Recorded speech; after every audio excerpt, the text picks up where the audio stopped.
Someone who is financially rich is an owner. They're not a consumer. You're going to need a business and a movement to change the world. You can't sustain the mission if you don't make the money. There's very few people who you see a meteoric rise in their wealth or their success that keep it. Did you know that your mindset is what keeps you from being wealthy? Well, in this video, we talked to some of the top entrepreneurs in the world on what they did to achieve wealth and what you can do as well. What is the worst investment people should be making during this time? And what's the best investment they can make? In my life, when I have become desperate, right after that's when I become stupid.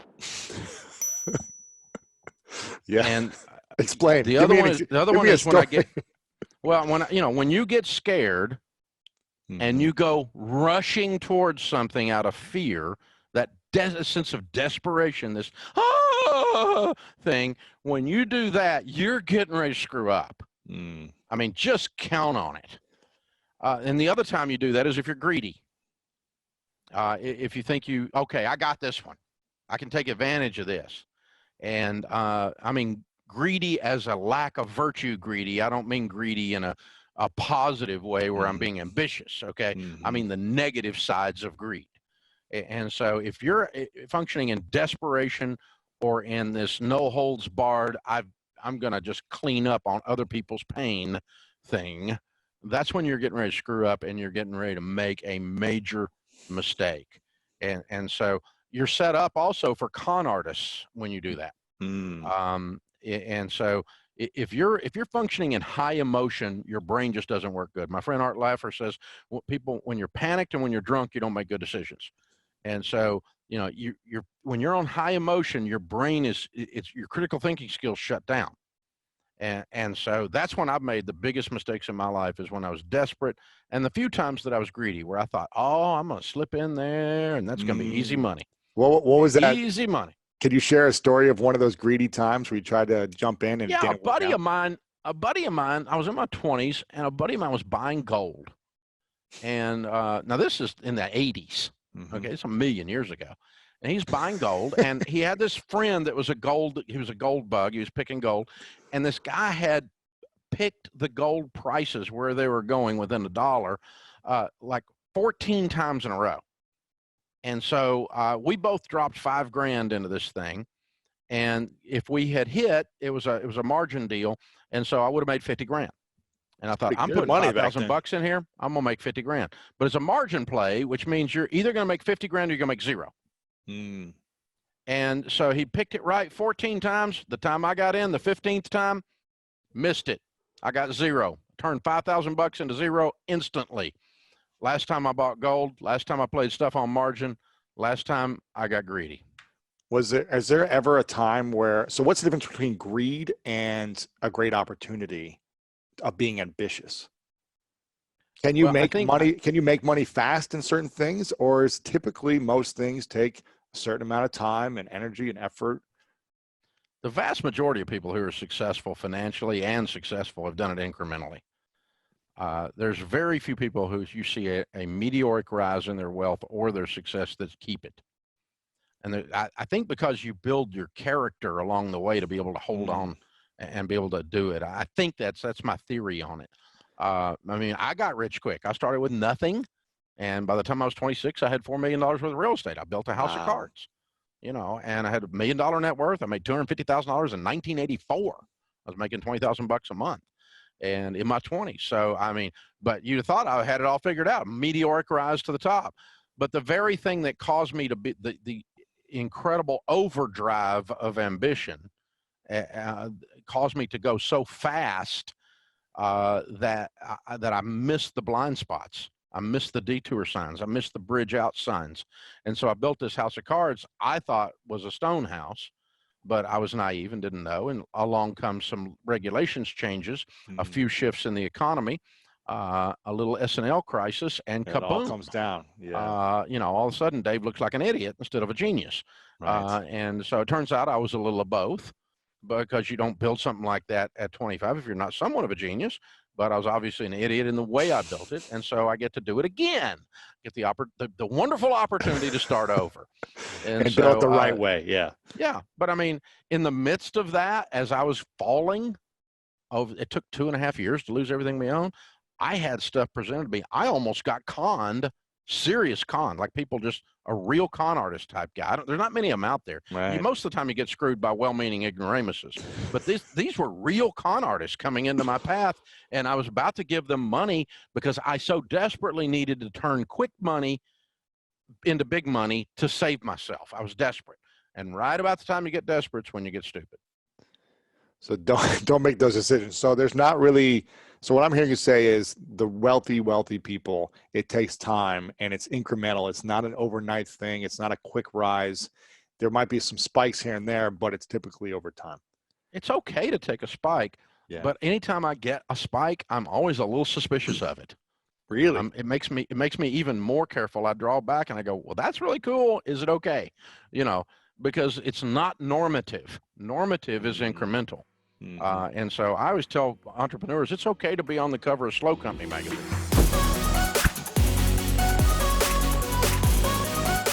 I wanted to ask first what the difference is between someone who is financially rich and someone who's financially poor. What's the difference? Well, there's lots of differences, but I'd say the first one is someone who is financially rich is an owner. They're not a consumer. They're a consumer also. But when somebody is poor, they're a consumer. All they do is they take I always tell people we're all financial traders. A lot of people say, I'm not a financial trader. Yes, you are. You're trading time for money. Yeah. That's the worst trade you can ever make in your life. Somebody who's wealthy has made money their slave. They're no longer the slave to money. And the way they do that is they figured out how to become an owner. And the way you do that in the most simplistic way, I even taught it in my first book, was you have to decide there's a percentage of money that you're going to keep forever. You're not going to give it to Kate Spade or Ferrari or anybody else. You can do that too. But there's a percentage of that income that never will be touched, that you will grow and compound and will provide income for the rest of your life so you don't have to work. Now, when I was growing up, everybody's goal was get rich enough so you never have to work. Now, like all my friends are 18 years my senior. People like Steve Wynn built most of Las Vegas. He's like 74. Warren Buffett's 85. Peter Gruber, one of my dearest friends in the world, owns the Golden State Warriors, the LA Dodgers. We're partners in the LAFC football team in LA. Brilliant guy, 74 years old. And they're all working harder now than they ever were, and they don't have to work. So the goal is make enough money so you don't have to work, and then you'll do what you love, and you'll pour your time and energy into it. But you have to make that decision. It's the first most important decision is I'm going to become an owner of American business.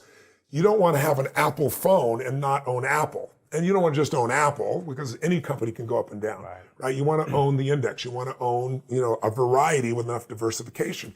But if you can just shift, and I've taught people who've told me they have no money, they can't save. It's really easy once you get momentum. There's a research project I did with a gentleman who was nominated for Nobel Prize on behavioral finance. And what he did was he said, if you can even, you need to save 15% ideally. But if you could even save 3%, because anybody can do that. They took a group of blue collar workers in the Midwest and said, we're going to force you to save 3%. I think it was 3.25 or 3.5. But then everybody can go on a diet tomorrow. Everybody can save money tomorrow, right? Yeah. So his tool was, all right, you're not going to save today, you're going to save tomorrow. We'll do the 3.5%, but then you go to your employer and say, the next time I get a raise, the first 5% goes to my savings account, to my investing account. And then every time you get a raise, you do that. Well, in 14 years, the average person was saving 15%, and the top 40% were saving 20%. Now, let me explain what that means. You and I were together before. When I'm trying to explain compounding to people, everybody understands it intellectually. But when I ask some of the richest people in the world, what are most investors failing to do? And they all say they're not tapping the power of compounding. So if you're in a situation where, as an example, let's take you've got $100,000 that you've saved, you're 35 years old, and you put it in the market and just leave it there and never add anything to it. If you leave it in the market and you're only being charged 1% in fees, at retirement 35 years later, you got $762,000 from that 100. Never added a dime, it grew that much. Wow. But if you pay 3% in fees, which is the average most people are paying, when you ask people where they're paying, they don't know, or they say 1%. Because when you hear about it, fees, let's say a mutual fund fee, you'll always hear 1%. That's the expense ratio. There are 17 other fees. So every 1% you overpay, 1% is the average. But if you pay 2 or 3 and the average mutual fund is 3.12, it sounds like nothing, 1 or 2%. But every 1% you overpay because of compounding means you lose a decade of income. So the person who paid 1% has $762,000. The person who paid 3% has $452,000, and they own the same stocks. It's just fees. So while we compound our interest, we also compound fees. So if you could save 3% and build it to 5, 10, 15, or you start with 10 or 15 and eventually get to 20, the best example I can give your viewers is that there's a gentleman who worked for UPS who literally never made more than $14,000 a year. You heard about him in the book. And when he retired, he had $70 million. Crazy. And he gave away $35 million while he was alive. And the reason was a friend of his set him aside and said, look, I'm going to make you rich. He goes, I'm never going to be rich. I make 14 grand a year. He goes, I'm going to make you rich. I'm going to make you rich later in life, and I'm going to do it by a 20% tax to your business. And he goes, I make $14,000 a year. I can't live on 20% less. And his friend said to him, if the IRS came and said a 20% more tax, you'd scream, you'd yell, and you'd pay it. And he said, but we're going to pay it for you. And that 20% compounded generated $70 million. So for the people that are at home, the sooner you start, the better off you are, because compounding does it. I've got an example in the book of a guy that starts at 19. He puts aside $300 a month. He stops at 27. So he does it for 8 years. He only puts in, I think it was $35,000. Yep. But it's $1 million by leaving it in the market when he turns 65 and he stopped at 28. He has a best friend that starts at 28, invests his entire life, puts in $180,000, and he has less money at the end. The sooner you start, the better you are. Yeah. So many questions I want to ask. I don't dominate it fast. So many I want to ask. So is there a way to be financially free just by saying I'm going to earn more every year as opposed to investing every year? Can you do without investing at all, or do you have to invest? And when you say put it in the market, you mean put it in index funds? Is what I'm. Well, in the book I explain you've got to have diversification. Right. And don't just throw it in a stock and just no. And what most people do is they go to a mutual fund and they think it sounds logical. I'm no good at this. This is not my skill, a person says. You go to a professional who runs a mutual fund. What do? They figure out a series of investments to make. They put it in the fund and they do it for you. And you think, well, gosh, they're smarter than I am. They'll do well. You assume that, but the truth is they charge so much that even if they did have an advantage, they lose it. I interviewed David Swenson, who's the head of chief investment officer at Yale. It took Yale 200 years to get $1 billion that they saved. He turned it into $25 billion in 2 decades. Wow. It's unheard of. He's the greatest institutional investor of all time. And one of the things that he told me, he said, Tony, you just got to understand something. He said, you're never going to earn your way to wealth. He said, how many people have you seen, movie stars, actors, athletes? The other day, 50 Cent just went broke, right? Yeah. He made $100 million on vitamin water alone. Somebody gave him a tip. And he had half a billion dollars and he's broke, completely broke. Mike Tyson made $500 million and went broke. You can understand that a little bit. Yeah, I think it's 78% of NFL players go bankrupt 2 years after they retire. Correct. And the average lifespan of an NFL player is 3.5 years. So these guys work their whole life. They go through these rough injuries and they don't know how to invest. So the answer is you can make a fortune. Elton John didn't go bankrupt because it's different rules in England, but he got in trouble. Who I just saw the other day is, what's his name? The Pirates of the Caribbean. What's his name? Johnny Depp? Johnny Depp. Yeah. Johnny Depp's going bankrupt right now. Really? Johnny Depp. He's making like 20, 30 million a year. Yeah, Johnny Depp was worth $700 million, $750 million. He's on the verge of bankruptcy right now, can't pay his bills. He was paying $30,000 a month on wine alone. Oh my gosh. He spent $3 million to take Hunter Thompson's body, burn it, put the dust into this giant cannon and shoot his dust into space, $3 million. It doesn't matter how much money you earn, you can always get rid of it and lose it. Buy an island and watch how quick it disappears. Exactly. So what I show people is, what you really want to do is create an income for life without working. The goal, if you own a business, and I would assume a lot of your viewers are business owners or getting started in business, no matter how good you are in business, think about this. The one universal rule that idiots in finance know is diversification. It's the only free lunch. You got to diversify. Because if you put all your eggs in one basket, no matter how good the basket is, one day that real estate market, that stock market, that bond market, that collectibles market, whatever you invest in, Ray Dalio showed me statistically, it'll drop 50 to 70% on a day. Now, if you're later in life when that happens, it's over for you. Right. So you have to diversify, and yet most people, they know real estate, so they do it, or they know stocks, so they do it, or they grew up with their parents flipping things, and it's the wrong thing to do. So you've got to diversify in order for you to be able to truly succeed, and that's why when you own a business, if you put all your money in your business, which is what most of us do naturally, it's a lot of risk. You put all your eggs in one basket, and there's things that can happen. I mean, you know, let's say you spent 20 years and you figured out how to put together the ultimate map, you know, and you remember Garmin came out with this thing called the TomTom. I don't know if you remember, you used to put on your, are you old enough to remember that? You used to put on your phone? Or you used to put on your dash? Cost $100. It was a breakthrough. They were making like 100 million or something. Or they were. 6 months later, what happened? The iPhone came out with Google Maps. These little bastards, excuse my French, came out with it, put Google Maps, put their own map on here, and it costs how much? $0. What's that going to do to your business when someone takes your product or service and gives it away for free? So I always tell people, competition happens, technology happens. What you must do is have a second business with no moving parts, no people, no time. Maybe it takes you 3 days a year for 2 or 3 hours after you've read the book. You put it in place and you measure it 2 or 3 times a year. That's it. Go on with your life. Now, if there's a trouble in your business, you're financially set. In my life, I have 31 companies now. We have, you know, what do we have? 1,200 employees, 7 different industries. We do $5 billion in sales. I mean, that used to be, you know, me and my seminar business. It's grown geometrically. But with all those moving parts, the only way I've been able to succeed is because I've taken every one of those businesses and I've diversified my assets so that when things were in trouble, I still have enough economics to take care of myself and keep the business going. So everybody needs to create a money machine that works while you sleep, that doesn't have moving parts, and that's what this is really about. You have a great cartoon in the book where there's a kid asking his father, you know, something about like, how do you invest your money, or how's the stock market work? And he says, you put your money in at the peak, it starts to go down and lose money, and so you get scared and you take it out, and then someone smarter than you makes all the money. Something like that. So and I've done that in the past, where I put my money in somewhere high, it went down, and I was like, oh, I just lost a bunch of money, let me take it out. And then I put it back in another time, and I'm like, what am I doing? So how do we invest without fear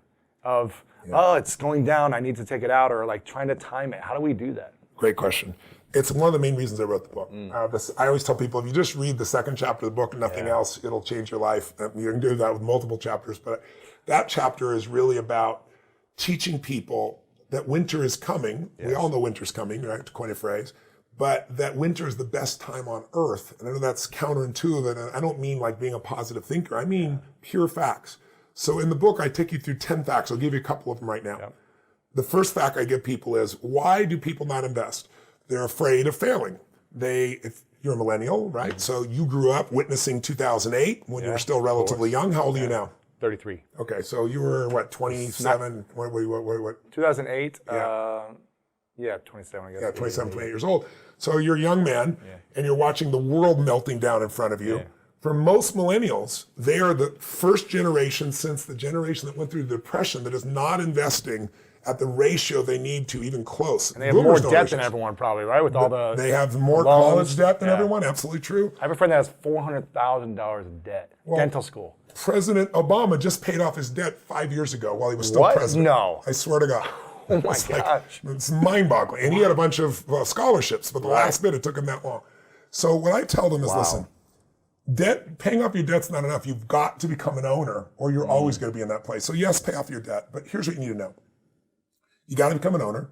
You got to get in the game, but you got to understand the rules of the game. If you don't know the rules of the game, the old phrase is, when a person with experience meets a person with money, we know the phrase, the person with the money ends up with the experience, the person with experience ends up with your money, right? So I teach people the rules of the game so they don't get screwed. But the most important thing is this. Winter's coming, but people react. So let's take last year. Last January, 2016, we had the worst stock market opening in the history of the stock market. First, I think it was 10 days. There was a drop of $2.3 trillion with a T. Crazy. Everybody's freaking thinking the bear market's here, the market's over, the crash is here. I think the market dropped 800 points one day, and on that day, all the richest people in the world were in Davos, Switzerland, for the big conference that they do every year. And they went there, MSNBC went there, and everybody's freaking, what's happening? What are we going to do? And they said, let's go ask Ray Dalio. Now, your listeners may or may not know Ray Dalio as, if if you're not in the financial business, probably never heard of him. You probably heard of Warren Buffett, but Ray Dalio's done more. You had to have a $5 billion net worth and $100 million to give him, or he wouldn't talk to you 10 years ago. Now he doesn't give a shit how much money you have, he won't talk to you because he's got a closed fund. But they go and they put Dalio on television, CNBC, he's the king. What do we do? And he says, well, you don't need to panic. Corrections happen all the time, but you need a strategy that when markets go up and down, you don't go up and down. And he said, I spent 15 years of my life to perfect such a strategy. All of my money's in that plan. And he said, it's called All Seasons, and I've never revealed it before, but I gave it to Tony Robbins. He extracted from me, and it's his book. So you got to go read his book. This is what he says on national television the day the markets are crashing. And that day, to give you an idea, which is the beginning of February, I think it was 9 days into February, the market was down 9% in the first 5 weeks of the year. His strategy, which he gave me, which has made money 85% of the time for the last 75 years. Wow. It's averaged a 10% return, just under, and the average loss, when it 15% loss, was 1.6. Right. So if you go to Vegas and you could spend 85% of the time make money, and when you made money it was 10%, your loss is 1.6, you go forever. His plan made 2% while the market was down 9%. So it was up 11% difference. Now, I'm not suggesting that's the only strategy to do. There's many. His is the smoothest ride with the least risk. But what it did was a combination of that, and then right after that, I interviewed Fed Chair Alan Greenspan.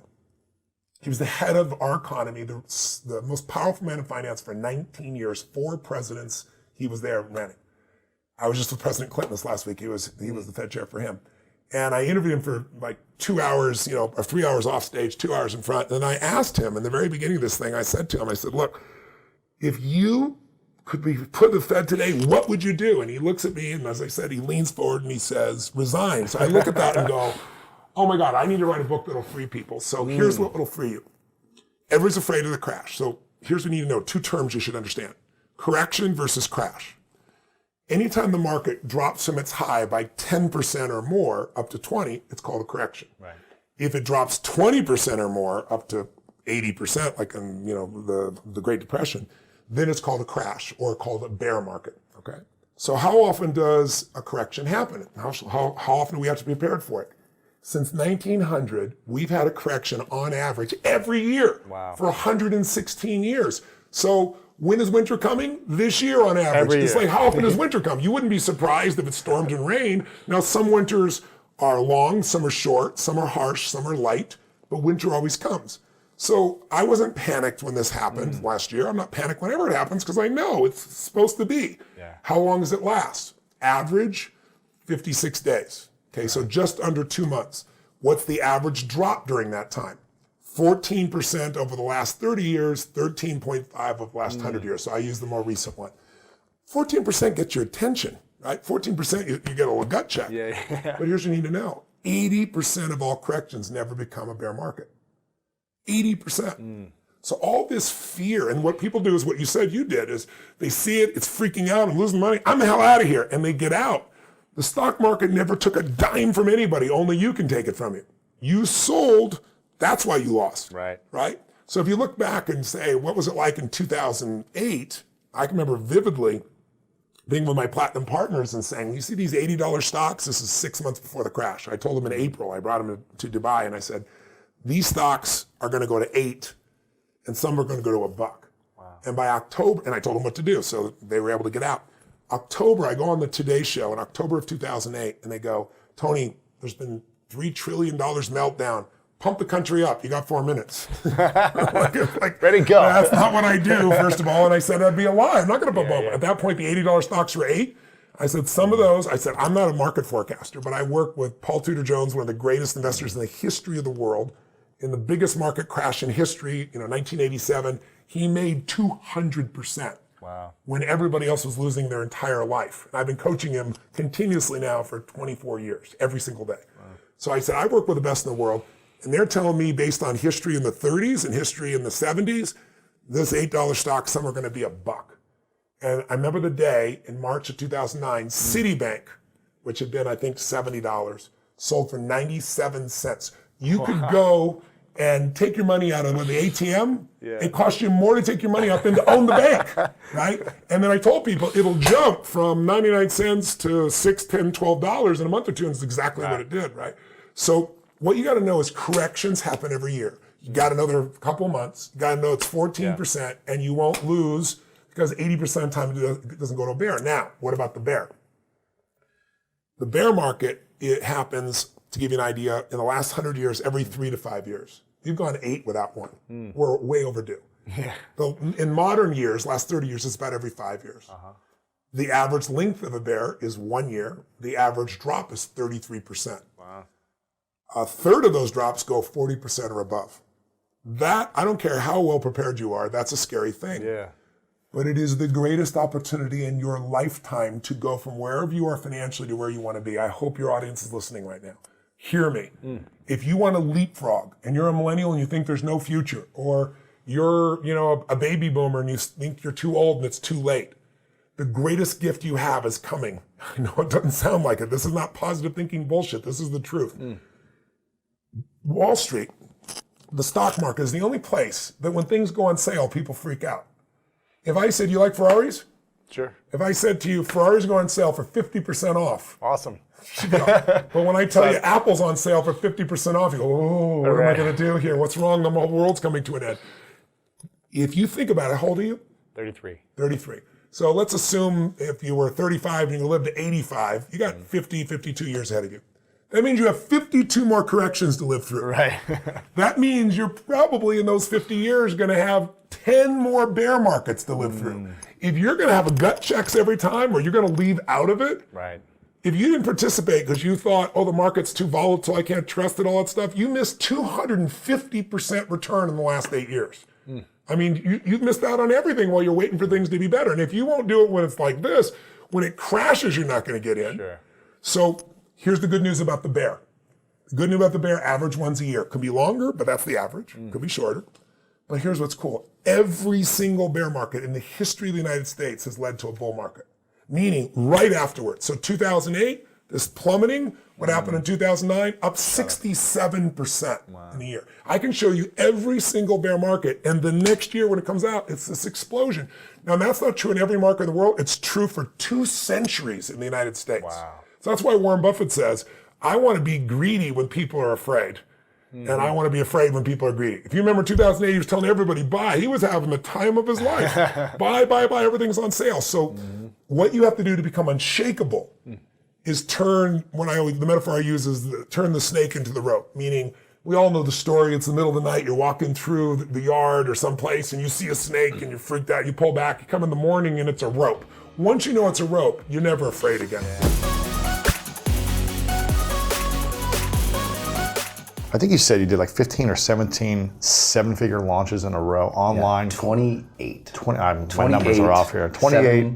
The only reason I do that because we had to make a presentation for the Influencer Magazine thing, and we are trying to talk about it, and it was 28 7-figure online launches. Crazy. 19 of them were in a row.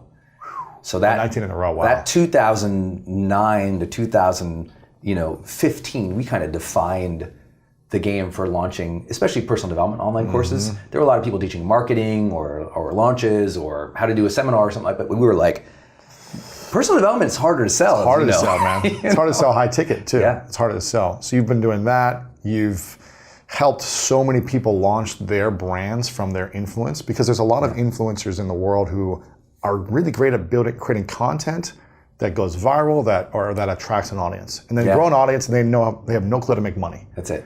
They're broke, but they're changing the world, right? Yeah. It's like they're broke and they have millions of followers. They think they're changing the world. It's like you're going to need a business and a movement to change the world. That's true. And that's what they're like, well, I'm changing the world. Like, no, you're popular. Right. But to actually change the world and change people, you need a curriculum. You need to be able to give them empowerment and tools to be able to help them to do that. And if you're going to actually make it, I always tell people, you can't sustain the mission if you don't make the money. Which was a big thing for me because I came from nothing, you know my background a little bit. Growing up in Montana, we just had nothing. Yeah. We grew up in poverty. My parents working super hard between the, two of them to raise us 4 kids. Literally, till this day, I have no idea how they did it. Yeah. So my ambition was like, maybe someday I can make $40,000 because the richest people in our town didn't make that kind of money. But that also can get in the way, because sometimes people set their ambitions or their financial hopes based on where they grew up, and they let their past or their current circumstances dictate the dreams for the finances they want in the future. And then what happens, they do something and it becomes really popular. And they're like, oh, this is working. And the number count they're watching is the fans and the followers, which is great. But what I'm always saying is like, please make sure you build a business, because if suddenly you're not as popular or you go broke or something happens, God forbid, if you haven't built the infrastructure to carry your message, then you're not being a responsible messenger. You know, an influencer without a business is a popular person who's busy. Yeah, you know? all the time. And stressed because they're not making any money, they can't pay their rent. Yeah. I was having a conversation with Jay Shetty about this about a year and a half ago. Yeah. Because I was always trying to push him to earn more. But he was like, you know, I'm happy with like just making, I don't know, I think it was like $100,000 or maybe a few $100,000, right? Yeah. I'm not sure the exact number, but he was like, I never felt like I needed to make more money, because I felt like I just want to serve people. I want to give as much as I can. Yeah. And I said, well, you're really doing a disservice unless you start earning more, because you can hire more people and transform those lives. Right. You can use the resources to create bigger projects, bigger production of movies and videos that can then infect people in a positive way. Yeah, you have to, world. people have to get out of their way about money. Yeah. And it's the hardest thing. Trust me, it was like, there were parts of, when we did our first launch, you know, I had when we did our first seminar, afterwards I went broke, because I didn't know how to do it. I didn't know so much, just completely went broke. Had to live with my girlfriend, who's now Denise, my wife. And you know, she was buying my groceries, she was supporting me. She was kind of the only person who knew what I wanted to do, and really the only person believing and cheering it on. I had that great support. Wow. You know, I always say, people say, you're so lucky, but I'm like, I am. I had a car accident that smacked me in the head and made me say, I want to live my life. Luck number one. Luck number two, great parents. Luck number three, a girl that believed in me when I didn't even quite believe in myself. Wow. You know. What year was this? I met Denise in 2003. Wow. So we were together 5 years, and I proposed, so we've been together a long time. Wow. But I remember even sitting there when I was, you know, bankrupt, and she's, you know, sleeping in the bed, and I'm on this little desk and next to the bed, and I'm writing, and all my bills and my paperwork and my vision boards were on the bed. And as I'm typing, she comes over and crawls under the covers to go to bed, and I look over, and it's my woman sleeping under my bills, like literally. And I would say none of us want to be responsible for the pain in other people's lives because of our own inaction. I just hadn't taken action, but I just didn't have any attachment to money my whole life, even now. I mean, you've seen what we do on our big trips. So like, let's go. I mean, I go crazy. Helicopters and this. Whatever. It's like, have a great time, because I don't have an attachment to it. Yeah. But what I do have an attachment to is the mission. And I want to help people achieve their goals faster. I want to help people realize they have a second chance on this planet every day that they wake up. And if you have a second chance every day, that's like evergreen. Every day is your life's golden ticket. You know, you get to choose when you woke up this morning, what's my attitude going to be, how I'm going to treat people, what I'm going to focus on, what I'm going to make happen, how I feel. Like, we get to choose these things to like an extraordinary extent. So my whole thing is like, hey, you have a second chance. Use that. And this time in your second chance, in your next relationship, in the next job, and the next moment, be more intentional. Be more service driven. You know, lead with more heart. You know, make sure you're doing things that bring you meaning. Yeah. And if I really believe that as I tell it to you, then I would have to build the infrastructure to sustain it. Yeah. That's where the business thing comes in. I had to go, all right. And there was nothing about this business I was attracted to. Like, literally. You're very introverted. Very introverted. Like, I'm still, you know, I'm awkward even right now. I'm awkward in a meeting. Like, you've been with me on a deck by a pool. I'm different. I'm more relaxed a little bit. But I had to learn everything. I had to learn how to speak. I was terrified of public speaking. I had to learn how to do video, which was a super awkward, hard thing. Yeah. Now we've had 250 million video views, but the number I'm really proud of is 15 million hours of my online training has been watched. Wow. 15 million hours. That's a lot of Brendon. That's annoying. But you know, that's instruction, no cat videos, no memes, no reposting other people's stuff. That's like online training content, 15 million hours. So that's a lot of teaching. We have 27 online courses. 27 I've done. And I was terrified of video. I had to learn podcasting. I had to learn how to write books. But all I had was after my car accident, I said, I want to inspire people to understand we all have life's golden ticket. We have a second chance. We can all live, love, and matter if we make that our intention. So let's start measuring ourselves and being more purposeful. And then I had to figure out how to do it. Well, you have to master your mindset. You have to master your habits. You have to be better in your relationships. You have to live for something. Mm-hmm. And optimize your health. Yeah. Yes. So if I really believed in that, I had to step back at some point and not go, what are my strengths? Because my strengths were, sitting on a couch and eating Cheetos. It's like at some point you go, no. What is I want to be of service to? High performers don't often ask, just what are my strengths? I'll just do that. They say, what is required to be of service here? And let me grow into that. I had to grow into a business owner. I had to grow into a communicator. I had to grow into a writer and a podcaster. I didn't know how to do any of that. I just had something I wanted to share and teach to the world. I had to learn how to be a researcher and conduct original full-scale psychological research, which was high performance habits. I didn't know how to do any of that. But if you believe you have a message in your heart, you will know that you have to build the infrastructure for it. Mm-hmm. So, because if you don't make the money, you can't sustain the message. It's hard, yeah. Now, you talk about the importance of starting your business when you're broke. Why do you think that's something that people should do? Because there's a lot of people that listen to your podcast, which everyone should download, the MFCEO Project, correct? Yep. Make sure you guys go check it out. You do it once a week? Twice a week. Twice a week. So we have a full-length episode on Tuesdays and then a 10-minute episode called Thursday Thunder on Thursdays. Oh, that's a good name. Yeah. I like that name. So that's all motivation on Thursday. Yeah. Tuesday's practical entrepreneurial mindset advice. Yes. And then get it at iTunes or the MFCEOproject.com. Yep. Right? And you talk about building a business while you're broke. And I know there's a lot of people that listen to you, and there's people who are here who are beginners or just getting out of college or whatever, or maybe they're leaving a career and they're starting something. They want to try something on their own. Why do it when you're broke?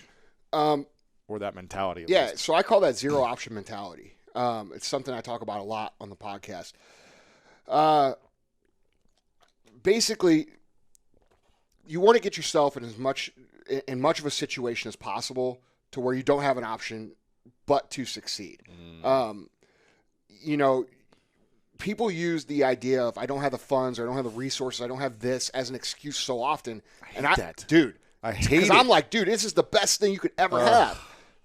It is the best thing you could ever have. Getting the investment is not going to help you. No, in my mind. you're just going to go spend it. Right. And then you're not going to be resourceful. Right. And you could think about this. So you have you who has zero resources, and then you have your competition who's got rich parents or an investor or inheritance or some other thing that you don't have in your own mind, right? But he's got quote unquote resources. Money. Right. Yeah. You, to get successful, are going to have to go out, get creative, and think. You're going to have to become resourceful. You're going to have to get yourself solutions to problems that money can't buy. Yes. Okay? And that is going to all bank in your little pea brain as competitive advantage over the long haul. Mm-hmm. So let's say 10 years later, you have you who has 10 years worth of creative lessons, resourcefulness, innovation, creative solutions. And then you have your competitor who was able to buy his way into the market because his mom and dad gave him $10 million. Right.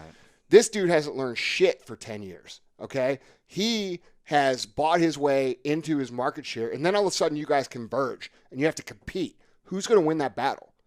The creative guy is always going to win. Yes. The resourceful guy is always going to win because he's going to be able to figure out how to get the most result for the least amount of money and be effective. And people want to jump from day 1 to day 10 by getting some big seed money or big investment. And dude, I don't care how much money I've made. I try to pretend like I'm broke every single day in the way that I think because it forces me to create new solutions and innovate in my brain, And so when people say, like you said, I hate it when people say that. I do too, because you're missing the point of what the entrepreneurial journey is about. It's about taking an idea. It's about executing on the idea. And it's not about having the perfect plan. It's about your ability to adjust and create and improvise your way through this path, and so many people, especially with the way the internet is right now, you and I have talked about this many times, you got these make $1 trillion in 12 months guys advertising shit on the internet, yeah. and these young kids, they think that that's what that's the way it goes, Right. and it's just not. Yeah. You know, you're not going to go. It takes time, dude. It takes time, and you want the lessons. You know, dude, we're going to be in business for 30, 40 years. You know, calm down. You know what I'm saying? yeah. Like, dude, some of the best times I had in business were when I was broke. Yeah. Like, dude, and we were living in the back of that store, and we were like buying 12 packs of Natural Light and beer bonging them in the back. You know what I'm saying? Like, and just try to make a couple $100. Yeah, dude. Like, so we could go out and you know, go get pizzas and shit. Yeah. Like, that was fun, dude. Yeah. And people don't realize, like, you don't want to skip that stuff. Like, that's a cool part of the journey. You know, it's not all about the money, man. The money makes things a little more interesting, but you know, at the end of the day, and it sounds corny, right? It's about the journey, but it really is about the journey, man.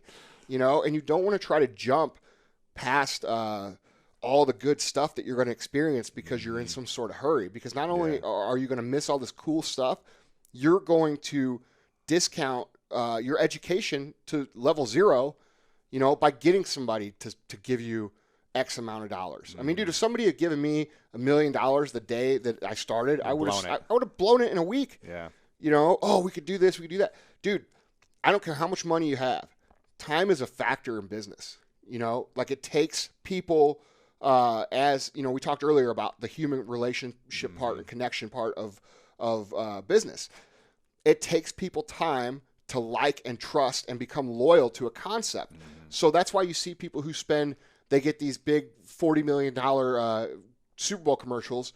You never hear from them again. Yeah. You know what I mean? Because, dude, you can't buy your way into a market. It comes through Doesn't trust. matter how creative the commercial is, how funny, catchy. Maybe they'll remember you for 3 weeks. Right. But they're not going to stay with you for a lifetime. Exactly. As if you built them a relationship. Exactly. And, you know, that's something you do great is you're building consistent content. You know, something with my podcast as well. I've been around for over 4 years with the podcast. So many new podcasters come out and say, well, how do I get this many downloads really quick? I'm like, you got to, like, dude, you got to pay your dues, bro. My first year, I got 700,000 downloads the whole year. Yeah. Right? Yeah. Now we're getting more than double that a month. Right. But it's like, because I've been consistent every single week for over 4 years. Yeah. You can't just hope in 30 days you're going to be like the top of the charts and stay there. No. And the other thing is you're hitting on it. Like, you've got to be diligent to be consistent. Like, dude, we do Tuesdays and Thursdays every week. We've done that for 2.5 years now. Yeah. You know, our podcast is growing. It's getting big. And it's not just about creating something. It's about getting it out there in a consistent way as well. Right. And I talk about a lot of authors come to me and say, well, how do you make it, you know, a bestseller? And I'm like, because I'm constantly promoting. Yeah. And something you do so well is like you're constantly creating unique content to share to the world that adds value consistently. Thank you. If you just posted a podcast and said, and then just hope people find it, it's not going to happen. No. You've got to put it out there and tease people to get in there. Right. Well, and constantly. so that brings up a whole nother point, all right? That's the lack of patience and the lack of consistency. And so what we have now, you have a pretty big millennial audience, I would say, right? Yeah. It's broad, but yes, it's there too. So I want to talk to those guys just for a minute. Sure. Because they get a bad rap, in my opinion. My company is made up of all millennials except 5 people. All right. And they are the hardest working, best employees, best team that you could ever imagine. And you find the hungry ones, Yeah.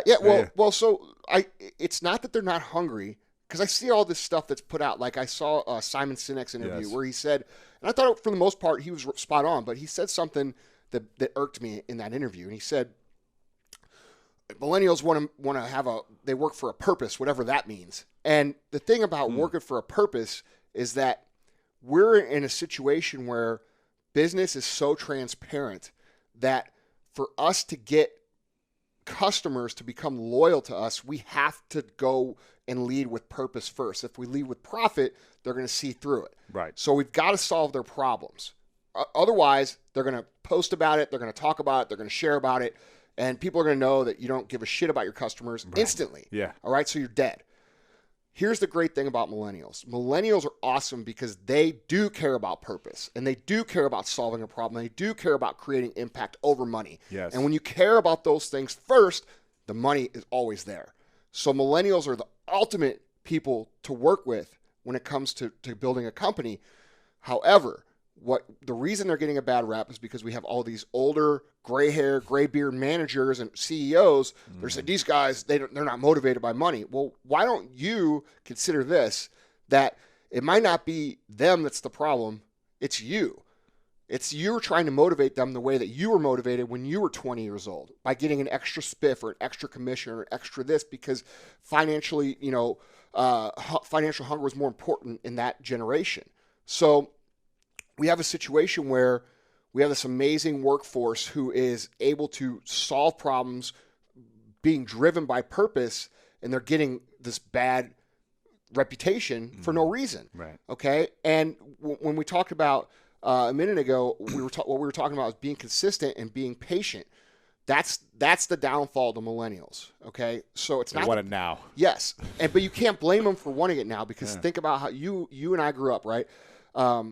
We didn't have, we were like the last generation that grew up with like old technology. Yes. And then now we're in new technology. I got a cell phone when I was 17. Exactly. And I was the first one in my high school to get a cell phone. Exactly. Me too. You can't blame a whole generation of people because they were raised in a time, in an era that doesn't really cultivate patience. So when I say I want to speak to the millennials, you guys have to work on your patience, because what Lewis is saying about being consistent with, putting out content every single day for a year, or, working on your business every single day, all day for 5 years to build a multi-million-dollar brand, that's not going to change. So you have to understand, you guys have awesome asset by being purpose-driven, and you're set up because you understand technology, but please understand that patience part of it is not going to change. It's still going to take time. It's always going to take time for us to adopt a concept, for us to become to like a concept, to trust a concept, to become loyal to a concept when we're buying things. And it's going to be no different if you're selling things. So, if you're a millennial entrepreneur listening to this, dude, remember, use the technology, but don't rely on it and think that shit's going to happen like it has your whole life. The patience aspect, the time aspect of human psychology is always going to be there. Absolutely. That's a great segment there. And one of the things that I think is important is that any entrepreneur today, I believe, needs to have a purpose behind their mission, behind their business. Right. Otherwise, you're not going to get the millennial customers No. who want to buy because of a purpose. They want to believe. They want to consume something, That's whether right. it's supplements or a service, a software, whatever it is, clothing line. They want to be attached to a mission bigger than just That's product. Right. That's right. And that's why I think it's so important to talk about what our purpose is as a company, or as a business owner, as an entrepreneur, as opposed to just creating courses. Like, give some of that for a bigger purpose, back to something, and have that lead with your mission that way.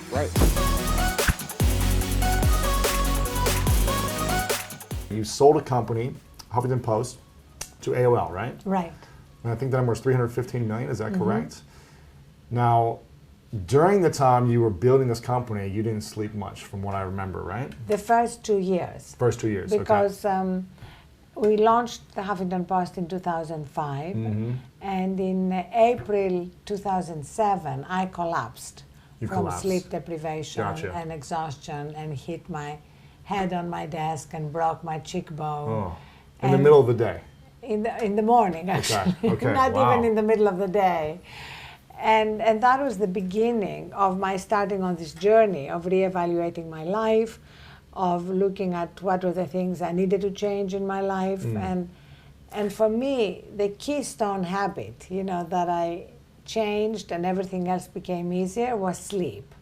I went from 4 to 5 hours to 8 hours, 95% of the time. I'm a work in progress. I'm not perfect. And I suddenly sort of started looking around and seeing that I was not alone, that millions of people were burnt out, and that we live in a culture which is fueled by burnout. And it's kind of amazing, because the new science now is so conclusive that sleep is a performance enhancer, that everything in our lives gets better, our productivity, our health, our relationships, our happiness. So why is it so hard for us to actually do something that is free and available to us?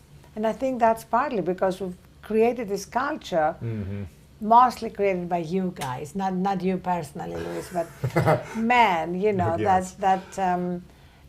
that basically wears this sleep deprivation like a badge of honor. Yeah. Like I'm too busy and too important to sleep, or I'll sleep when I'm dead, or you snooze, you lose, you know, all these things. Right. And basically they're all wrong.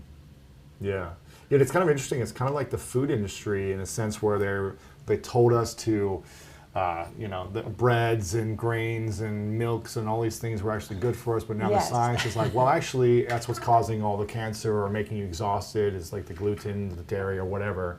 So it's kind of like we have to relearn. And even if you go further back, you know, it's kind of amazing to look at some of the ads in the 1950s by doctors selling cigarettes. Right, of course. And you had like literally doctors in white coats saying, crazy. Menthol cigarettes, refresh your throat, That's crazy. give you cancer. But so yes, it's like we often live under false assumptions. Yes. Modern science has disproven them. This has been the golden age of scientific findings around sleep. Right. And it's very recent. The first scientific sleep center was founded in 1970 at Stanford, and now there are 2,500 Sleep around the centers. States. What's Yeah. a sleep center? Basically, they study different aspects of sleep, what happens to the brain.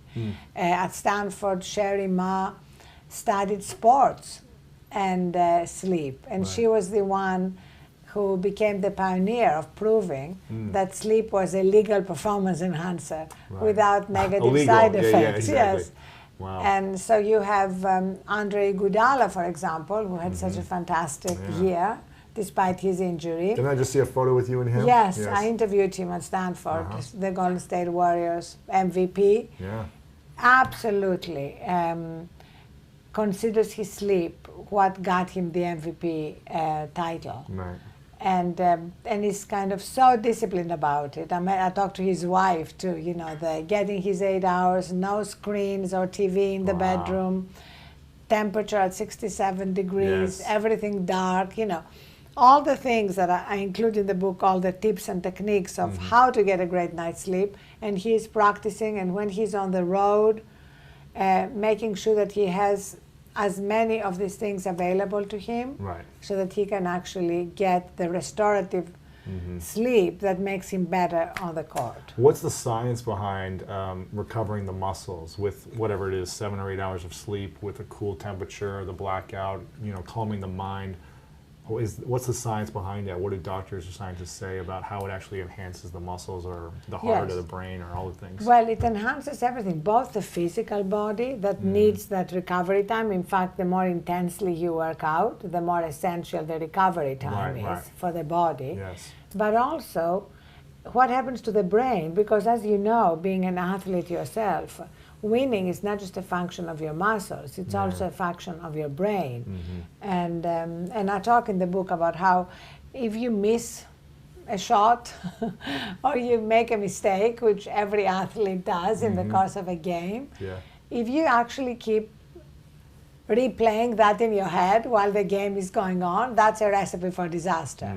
And if you're sleep deprived, you are more likely to dwell on your failures, to dwell on your fears and anxieties. I mean, whether you're an athlete or a busy mom, you know, you're more likely to be irritable and cranky, and all the things that make life much harder are aggravated when you're sleep deprived. Yeah, it has a lot to do with meditation too. You know, when we don't meditate and we're not being mindful, we are more irritated, we're more stressed out, Absolutely. We're not recovering, we're not relaxing the mind and the body.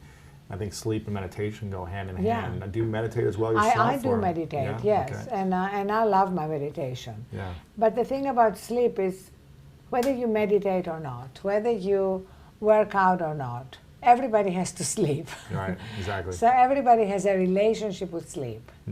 So the question is, how can we make this relationship the best it can be, so that every other aspect of our life is enhanced?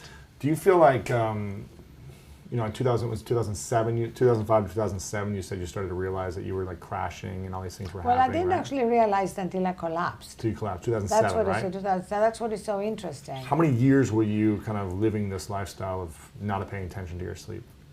Well, it would come and go. Okay. You know, I started, as I write in the book, about how I was brought up by a mother who revered sleep in a one-bedroom apartment in Athens, Greece. She wanted to sleep all the time. No, not at all. She just brought us up believing that if we get enough sleep, we're going to be better at school. And we're going to be happier. Right. And in fact, she kind of knew that because we all wanted to maintain our weight or lose weight, depending on the time. This was a great way to do that. She wasn't a scientist, but the modern science now validates that if you want to lose weight, sleep more. Sleep enough. You know, it's not about more. Actually, what is interesting, modern science tells us you cannot oversleep unless you are a narcoleptic or suffering from severe depression. If you are just going on about your life, your body wakes you up when it's fully recharged. So you can't oversleep. If you oversleep, does it hurt you if you get 12 hours of sleep? No, if you get 12 hours of sleep, you're probably making up some sleep deficit. Gotcha. Okay. You know, once you've paid your sleep deficit and you are in a regular routine, your body will naturally wake you up. Gotcha. Okay.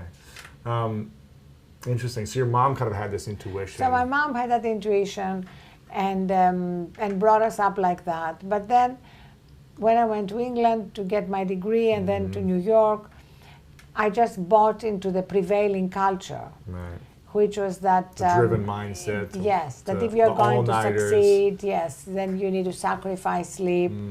And really now for me, it's a little bit like choosing to get to your destination in a broken down track, you know, or a gas guzzling car, instead of a Tesla.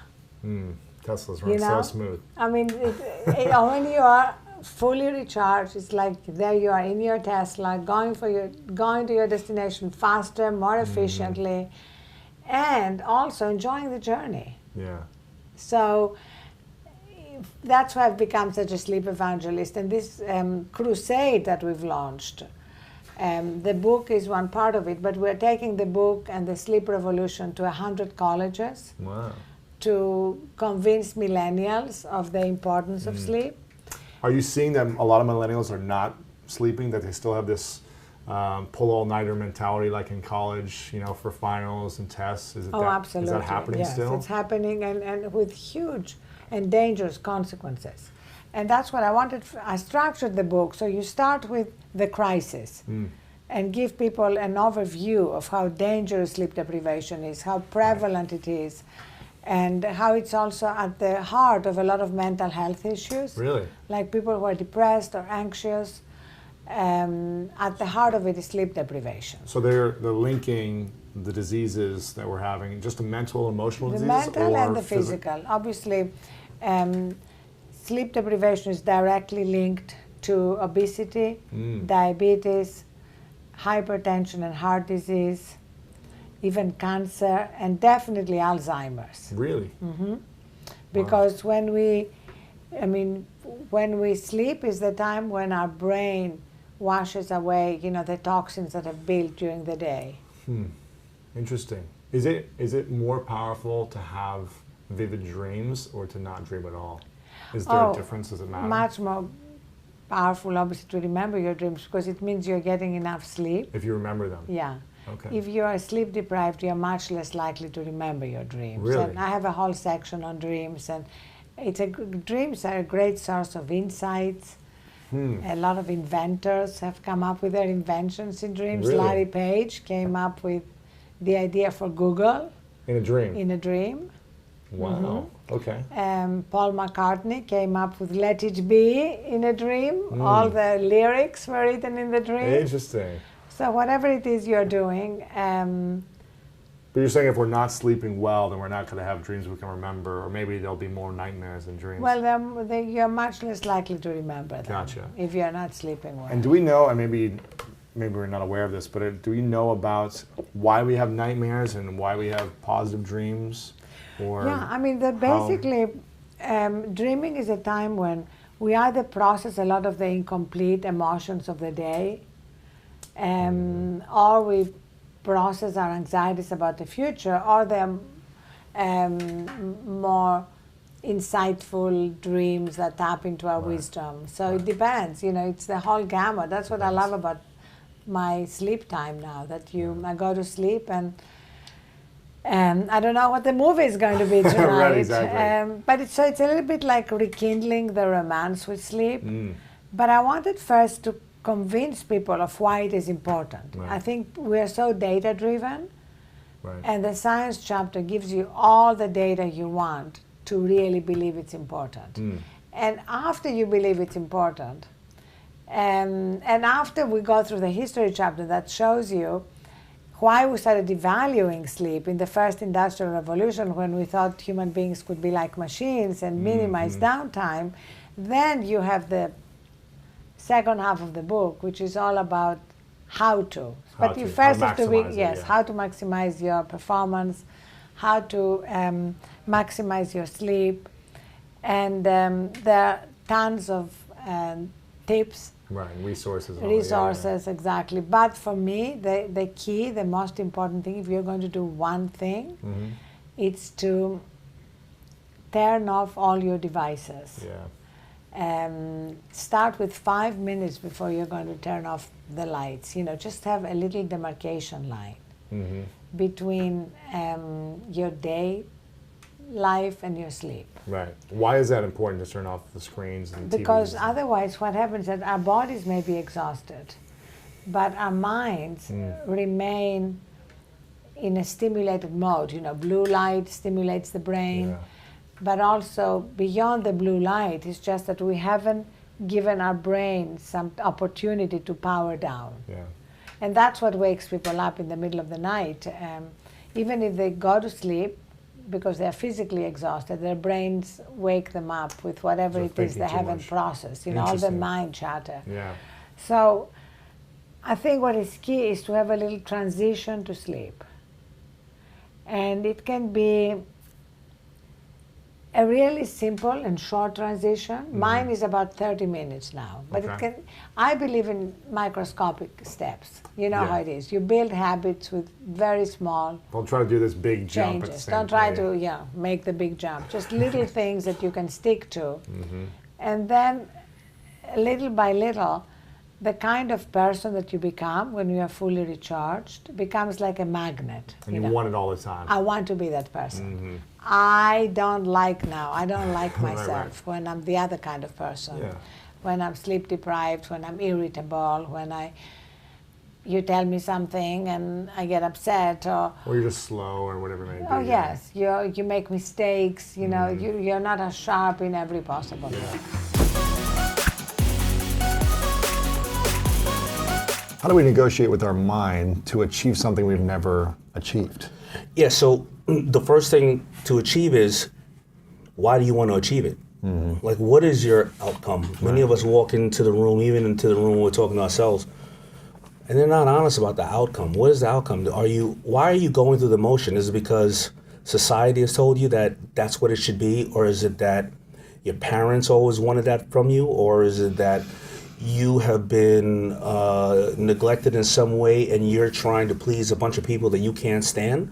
Or is it that you want to change the world? Is it that you know that you being healthier is going to be able to be around in your family's life much longer, or you're going to be able to stop some social injustices? Like, what is your why, first of all? That's the first step. Figuring out why you want that thing. That's the first step. I always use this example, but people always say, well, I want to be a millionaire. Well, what are you going to do when you get $1 million? Right. What are you going to do with the money? Some people go, well, I'm just going to keep making money. Well, okay, you're going to be a millionaire. So if over 65% of the lotto winners are broke 3 years after winning lotto, same thing with athletes. And football players, And football players, 3 years out of the league. They didn't know their why. The football player knew his why, knew his why of, I want to get that ball or run that play. I want to become part of a championship team. Because I love it, or because it makes me fulfilled, or it's fun, or I love going to the gym. I'm there for competition. You know better than I do because obviously you are an athlete.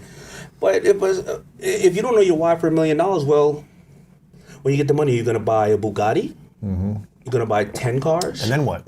Yeah, but then you just have the Bugatti, right? So now what else you need, right? Are you going to buy 10 cars?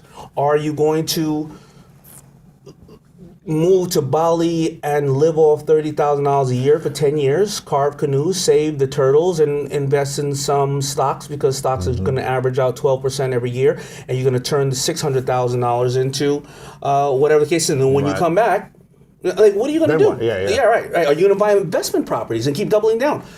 Many people go through life without their why. And so when they're working that 9 to 5 that they're sick of, they're going home and complaining, and you know, I forgot what I was watching a show where a girl she was now living in nature, but she said, I lived in Ireland and I was fighting every weekend in clubs and bars, and I realized I was working and I was so miserable, so that was my release. So I was working to fight because I was so damn miserable with my life. And then she started to find causes that she liked. She stayed at the job, but she would go home at night and put some time into causes that she liked. And she got able to get out of that circumstance and move to someplace else, and now she's doing what she loves. But people don't know their why. Yeah. What's your why right now? You've been doing Shark Tank for, what, 11 years now? Is that what it is? 11 years? Going on 12 years. You've been investing in 1 billion businesses, helping entrepreneurs grow. You've got, amazing kids. Yeah, so my why is, as I said before, first of all, is to take care of my family and my wife and my youngest daughter, because my oldest daughters, when they were born, I was poor, and all I knew was I got to go out and make as much money as I can to get these girls in an area where they're more protected, where they can have a good education and have a medical and things that in case something happens to them. And to break the cycle in my family of people who were just average people. My mother helped break that cycle by being one of the first to go to college, and I'm going to break that cycle. Next, but then I said to myself, with the little girl, now that I have the resources available, it's more how much love can I give her, because I never had experienced the wanting to come home purely for love. I was just so focused on trying to make money, because if I wasn't successful, then like most parents, I'll sleep in a refrigerator box on the street if I have to make sure those girls had just one place to live. So that's one of my whys. Also, I've been on a show for 11 years that has changed the way that people have understood or they get to educate themselves on being entrepreneurs and intrapreneurs. I'm invested in various many companies. I'm these people's, they allowed me to invest in their dreams, so who am I to give up? And also, I'm on the Petco board and the Petco Foundation, saving animals. I want to stop human trafficking. I have much more to do. And if I have a public platform that I can come and sit with you or go on GMA and stuff like that, and I can help change people's perception of whatever the case is, sex, gender, religion, whatever the case is, to make them realize that if I can do it, they can do it, then I'm doing my job, Where do you think you'd be had you not had your 2 oldest daughters? Do you think you'd have been as hungry to go build a business, earn money, grow, or do you think like, okay, well, I've got enough money for me? I don't know. I was worth many millions of dollars by the age of 30 years old. I was absolutely broke and poor and sleeping on the ground at 27, at the ground of my house. And how old were you when you had your first daughter? 27, 26. Got you. Right? Wow. And because of my daughters and my ex-wife, I think that they leveled me to some extent, because you don't give a 30-year-old guy from the hood millions of dollars in the bank at 30 years old, because I think I never tried cocaine or any of that stuff, but if I didn't have my girls, I probably would have been a huge supporter of cocaine, because it looked like it was fun with the people having it. So I think that they governed me in a certain way. In a positive way. In a very positive way, and it made me also want to leave my daughters a legacy. I wanted them to be proud of their father. So I refrained from doing and having a lot of the temptations that I've seen a lot of people fall short and get caught up in, and nothing wrong with that. We're all human.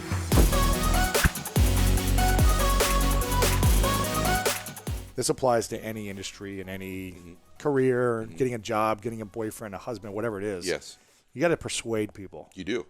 How did you learn how to persuade people so effectively to buy your services and be part of your team when there's marketing and branding and commercials and everyone else is trying to do the same for them? What is your key to persuasion without being sleazy or salesy? Like, I'm a salesman. I can't stand that, right? Like, they blink 3 times. That's a buying signal.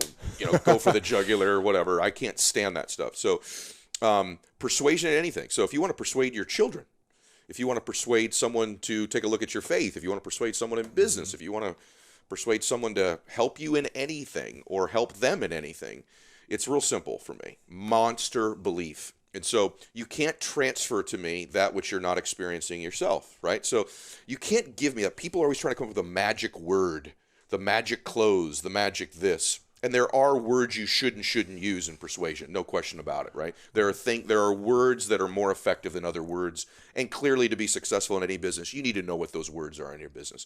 But the best persuaders, the best motivators, the best speakers, the best physicians, the best school teachers, the best parents are incredible persuaders. And what they do is they come from a monster place of conviction and belief that they can transfer you to, because people respond to energy much more than they do words. They respond to what they feel, not what they hear and see. Hear and see are real low-level influencers.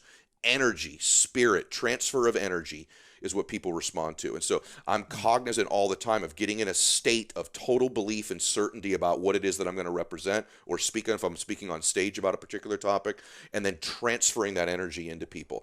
And that seems generic or hokey, but it's actually what great persuaders do. In fact, if you're listening to this, you think of anybody that you know who's incredibly persuasive. They may have great words, they probably do, but it's something you feel from them, right? And that's the difference between a great doctor and a so-so doctor. Great doctor says, here's the prescription, you're out of here. Another one, is this going to work or not? I don't know. Another one, you leave there feeling that you're going to be healed, feeling you're in good hands. You feel their certainty, you feel their confidence. Same when you hear a speaker, if you're buying real estate from somebody. But it's not just buying things. It's a great pastor in a church. A great person, if you do TM, who's taught you TM. It's their certainty. It's the energy you feel. And so for me, it's always getting to, I have to really believe what I'm saying. I have to really feel it to transfer it to, which is why we were talking earlier. There's just a bunch of products I don't offer and won't offer in my business because I don't believe in them. And so I won't offer them. I have to believe in what I'm doing. So that's me, is energy transfers persuasion. And so how does someone develop belief when they don't already believe in themselves? Great question. How do they develop belief in themselves? Yeah, if they don't already believe in themselves, I don't know what I want to do. I don't know what I'm convicted in. I don't know. I don't have the skills. I don't have the experience. How do I create that belief? You do. Okay. First off, self-confident people. So how do we build self-confidence? Because that's what your belief. Okay. When I meet somebody self-confident, here's what I know about them. They've built a reputation with themselves. So they don't need to build a reputation with other people. Okay. So if you're really... What do you mean by that? They honor their own word? You got it. Yeah. The key to self-confidence is really simple. And this is absolutely... I've trained hundreds of thousands of people. I've spoken to millions of people around the world. I can tell you this. The self-confident people I know, whether they are athletes, school teachers, mechanics, parents, stay-at-home moms, you name it. They have a pattern of keeping promises they make to themselves. The groundwork of beginning to build self-confidence is to begin to keep the promises you make to you. And that's why it's important to begin to even make small promises. If you're going to get up at a certain time in the morning, not only do it, but then give yourself credit. Say, I did what I said I was going to do. If it's in your diet or your fitness, don't just eat the healthy foods. Go, I'm doing what I said I was going to do. You begin to build this reputation. If you're constantly being influenced and moved by what other people think about you, it means there's a deficiency in what you think about you. And so the key is not some, esoteric like belief system. It's a pattern of keeping the promises that you make to you. That's the groundwork of self-confidence for sure. And it is a pattern. When I meet people that lack confidence, I think, let me serve you. Let's begin to keep the promises you make to you. You're so worried about, there's this addiction to other people's approval in the world, right? It's the greatest addiction today. It used to be drugs. Before that, it was alcohol. There's all these addictions, sex addictions, whatever. The number one addiction in the world today is the addiction to other people's approval. And that's because we don't approve of ourselves. We don't feel a spirit, a universe, a God that we believe in that approves of us. And so my confidence comes from both my faith and in the fact that I keep promises I make to myself. That's the groundwork of all confidence to me. Yeah. How did you develop this sense of belief and confidence early on then when you were failing in the financial services? Yeah, I had to separate from outcome. And so you weren't getting the results. Yeah. I was not. Everything for me initially was contingent upon outcomes and results. And I know there are people in our space that say, "Hey, get your money. You got to get this. You got to do that."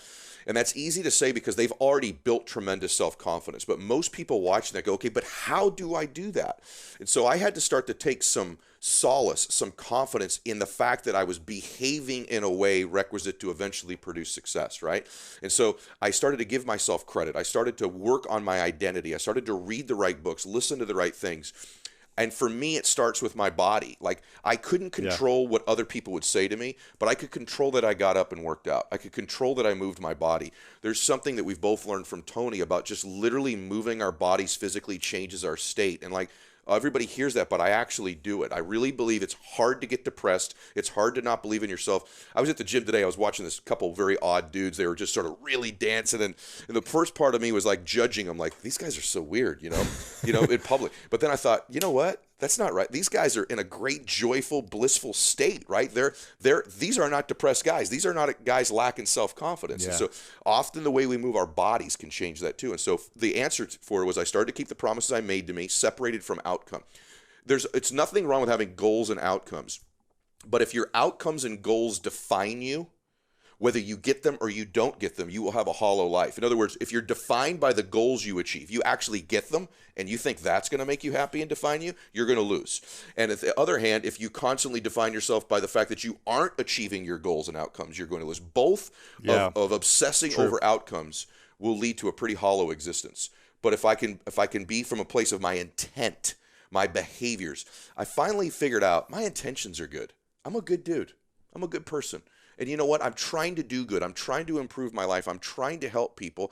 And I keep promises that I make to myself. Both of those things were the stimulus for me to be it. Because I think you're probably this way too. I'm a naturally incredibly insecure person. I think everybody has insecurities. I think I was dosed at birth with more of them than a normal person. Sure. I'm introverted. I'm shy. All of those things, I think growing up in a family that had some dysfunction, just added to my insecurity. And so usually when you meet somebody who's incredibly confident, like the people would think you and I are, I always know they probably came from a further place. These are people who really had to work on themselves. I really had to do this stuff because I was so low on the totem pole in terms of self-esteem. I had to really figure out how to change this stuff. So, and what ends up happening is like any muscle you build, I built a pretty big muscle of self-confidence over time because I had to train it so badly. Yeah, over and over. Wow. They're going to reflect back to this in 5 years and 10 years and say, that's the thing that screwed me up or hurt me, and be a victim to it, as opposed to saying, okay, this is happening, and how can I make the most of it? And what's it going to take for me to learn a new skill or get more creative or be hungrier in this time? Or more important, who's your teachers? Who are you listening to? Well, that's why I keep saying to the millennials, they're a pack of wimps. I meet millennials who are just horrifyingly weak. Snowflakes, I call them. They go to college and doormats. They're taught trigger events or whatever. I don't know what they say today, but they've got to have special rooms where there's no whatever. I'm going, holy mackerel. Welcome to the real world, And there's other millennials who are as tough as nails. I mean, this is the biggest opportunity they've ever had. Huge. So it just depends upon what's between this year and this year, what's in your heart. That's it. Yeah. For the what do you think is the next step, the first step or the number one step for the average person with, the kind of the normal job that they might be losing, or they have some debt, they got some credit card. What's the next step for them to not only survive but thrive in this market, in this time? Well, I always say quit your job. But that's not, I don't have a job. I've only had one job. And I never wanted a job after that because I had to be hungry. Not to say, but we're all different. We're humans, we're different beings. If I show you this diagram here, it's why I created my cash flow board game. Because we have 4 different intelligences. We have mental intelligence. We have, I don't know what that one is, physical intelligence. You probably have very good physical to make, football and all that. Yeah. Emotional intelligence, but spiritual intelligence. So I went to military school in New York. The first thing is spiritual. I become a Marine. It's spiritual. Yeah. You know what I mean? Because you're putting your life on the frickin' line. Yeah. You know, so Nassim Taleb, wrote the book, The Black Swan. He also wrote Anti-Fragile. He says there's three kinds of people in the world. There's fragile, and that's what our school systems are putting out. Fragile, wimpy, snowflakes. And that's your choice. You want to be that way? Have a good life. Mm-hmm. The second type is then, so a fragile is like a champagne flute. Yep. You hit it, it shatters. Then the second one is called robust. And a robust person is like the rock. You can pound on them, dump on them. Yeah. They take it. But that's all they do. They take it. And then anti-fragile is somebody like you, where they pound the crap out of you, and you get smarter and better because of it. Mm-hmm. So I love Nassim Taleb. A lot of people call him Dr. Doom. But the way I look at this whole thing, this economy is, we're probably going into a depression. We're not going to get out of this one. Really? Oh, yeah. And so the thing is this good for you or bad for you? I'm looking forward to it. The last crash was 2008. And I made more money in 2008 than in my whole life. So this one here, 2020, I'm going to get even richer. But other people are going to get poor. And if they're baby boomers, they're going to blame it on this coronavirus. Oh, my health, hey, hit the road, put on some running shoes, change your diet, get some sunlight, get healthy. Don't be a wimp. But, oh, no, I'm so afraid of dying. I'm going, you're already dead. You don't even know it yet. In the Marine Corps, we used to call them corpse people. Right. Corpse, not core. Yeah. A corpseman. No, a corpseman. A corpseman is a person who's dead but doesn't know it. Wow. They're so afraid of dying. They're already dead. Yeah. It's about taking action, taking control of your life, taking control of your health, your finances, everything. This is the best time to be alive right now. I did an interview with Dave Ramsey last week, and he said, the last 3 or 4 recessions or down economies, whatever you want to call it, crashes, he said, I made more money during those times than I do in good times. Yeah. So I'm hearing him say that. I'm hearing you say that.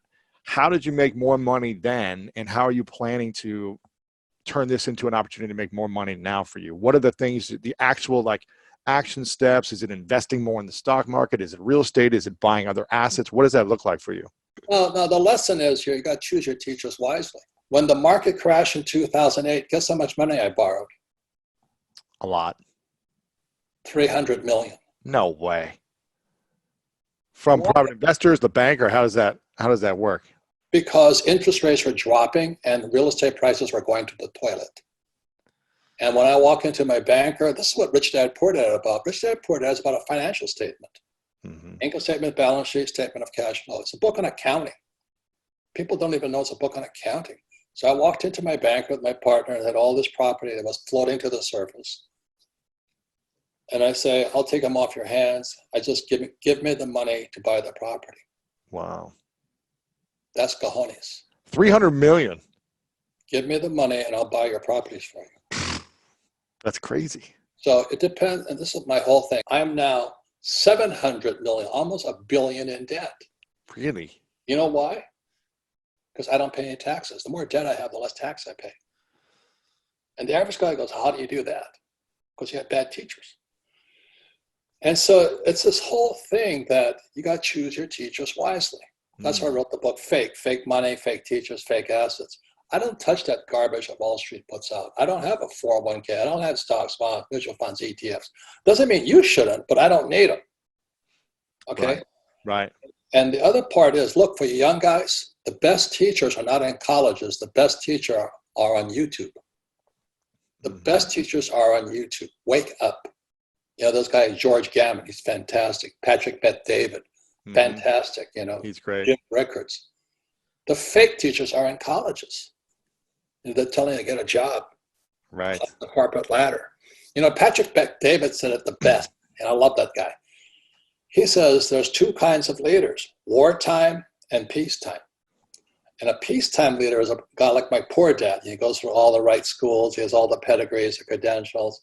He does all the right things. He climbs the corporate or the government ladder and all that. Well, a wartime leader goes to war. So Steve Jobs is a wartime leader. I'm a wartime leader. Difference is I went to war. I went to war twice on the front lines. Yeah. And I changed. What happened? So I joined the Marine Corps. I go to flight school in Pensacola. I learned to fly. I go to Camp Pendleton. I strap on my weapons. I go to advanced weapons in Camp Pendleton. I go to Okinawa, and then they send me into Vietnam. And I came out of Vietnam about 4 months later, back to restage in Okinawa, and I thought everybody had changed. I looked at the fellow Marines, and I thought they were, and it wasn't that they were. I had been to war.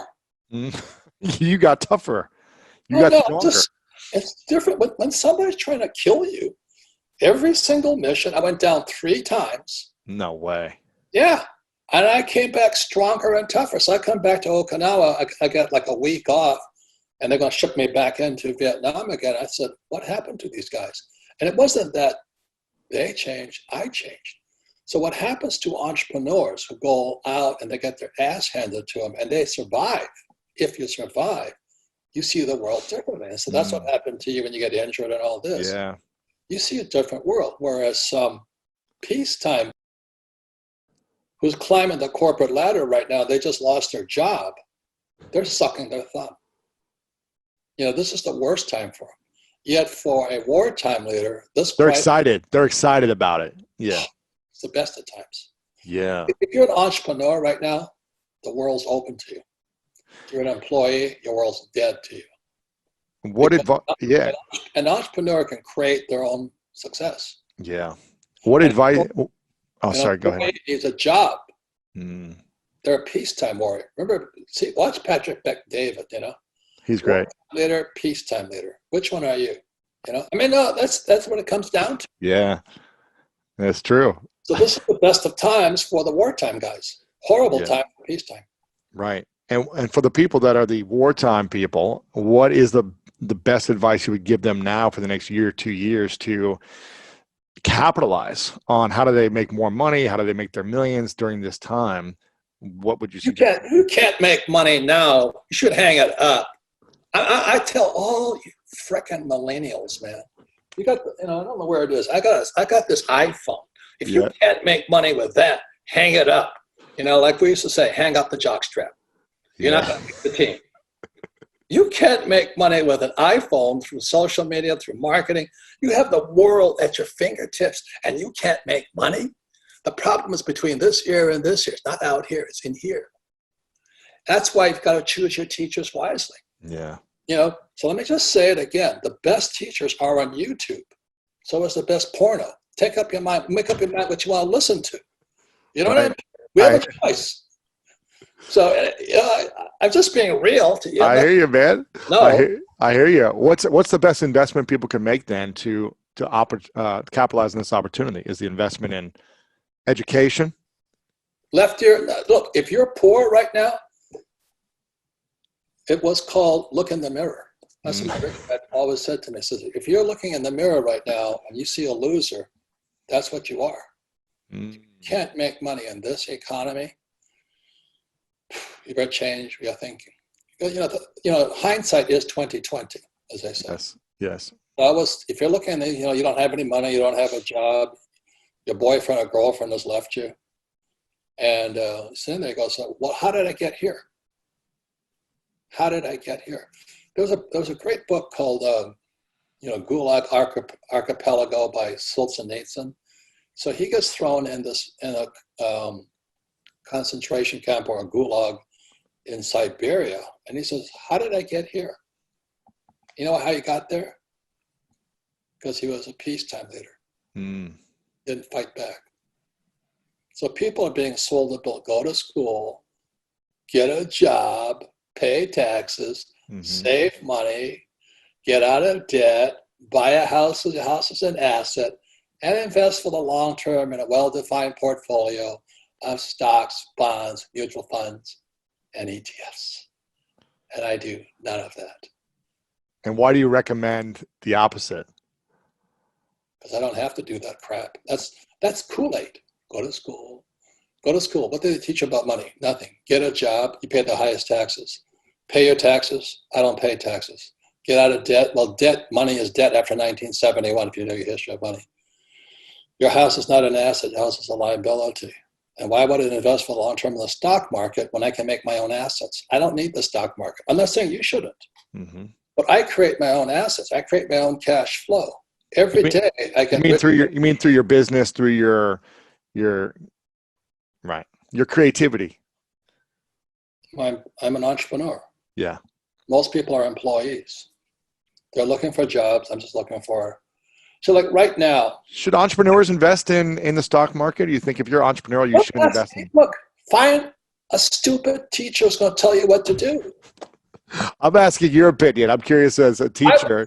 I don't give advice. Mm-hmm. You know, I wouldn't follow Warren Buffett either. Mm. You know why? Because he invests the money. Why would I let him invest my money? I want the fun. So what's the investment you make the most in? Look, please hear what I'm saying. Yes. I made a fortune in 2008. Mm-hmm. 2020, I'm making more money and paying less taxes. It doesn't mean I don't have problems, but I'm prepared for this. Mm-hmm. My biggest problem right now is because everybody's taking a vacation, I can't get enough product. I'm selling out. You know, my cash flow game is sold out. It's selling out constantly all over the world. All over the world, I get royalties from my book sales. My book sales are going through the roof right now. So I'm making more money. Information, yeah. There's two kinds of discipline. There's internal or self-discipline, and then there's external discipline. So right now, if the world's kicking your butt, that's external discipline. Mm. And if you're self-disciplined, the world's kissing your butt right now. It's up to you. So that's why I love the Marine Corps. That's why I love going to military school and not a university, because I got my ass kicked every single frickin' day. Mm. The first word I had to learn at the academy, mission. Mission is spiritual. Mm. What's your mission? And my mission has always been to serve people. Most people, all they give a fuck is making money and screwing people. That's called the Federal Reserve Bank, Wall Street, and all that. I want nothing to do with them. So I just don't play their game. But you have to get smarter not to play their game. So that's why YouTube has the best teachers. This guy, George Gammon, man, he's a great teacher. Patrick Beck-David, fantastic teacher. You know, Cardone, fantastic teachers. So choose your teachers wisely. That's all. That's what I say, because I have to choose between my rich dad and my poor dad.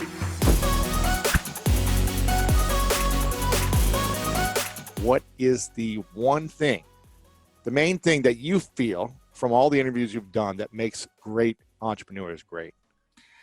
There's a bunch of answers to that question, and some of them are predictable, like resilience or a strong sense of optimism, you know, the ability to get back up when you get knocked down. And those are all true. Like, you have to have that. But the one thing, because not every person I've interviewed has gone to college or is educated. They're not all book smart. They're not all charismatic. They're not, you know, they're different. They're like us, right? But the one thing that binds every person I interview is they all either have naturally or have learned to develop the ability to withstand rejection, to basically accept that lots of people are going to say no and keep kind of grinding through it. It's one of the hardest things is to deal with rejection, deal with people judging you, deal with people saying that, like, this is bad, this is horrible, this isn't going to work. It's because you want that confirmation. We want confirmation when we're doing something of like, yes, you're amazing, go do it. But when everyone's saying no, and you can go through it, because at some point, great entrepreneurs are going to get people to say no. Yes. And you got to learn how to get through it. I interviewed this guy, Topio Otana, a couple weeks ago, and he founded this company called Calendly. Have you ever used Calendly? It's a really great. I mean, everyone for podcast interviews, it's like all we do is schedule calendars. Yeah. So he started this, I don't know, like 6 or 7 years ago. And his first job, while he was a college student, was selling ADT home monitoring services door to door, right? So he's in Athens, Georgia, and he's this kid who's from Nigeria. He came to the U.S. when he was 16. And he's going door to door in Athens, Georgia, selling, knocking on doors, trying to sell people home monitoring systems.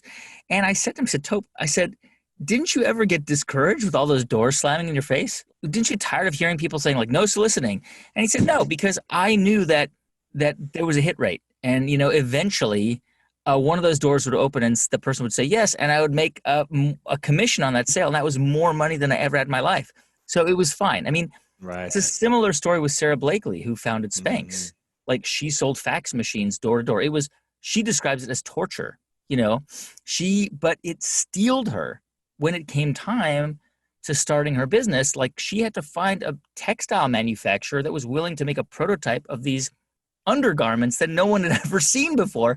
And all of these textile plants said no until one finally said yes. But she was ready for that process because she had gone through like rejection exposure therapy. Exactly. Yeah.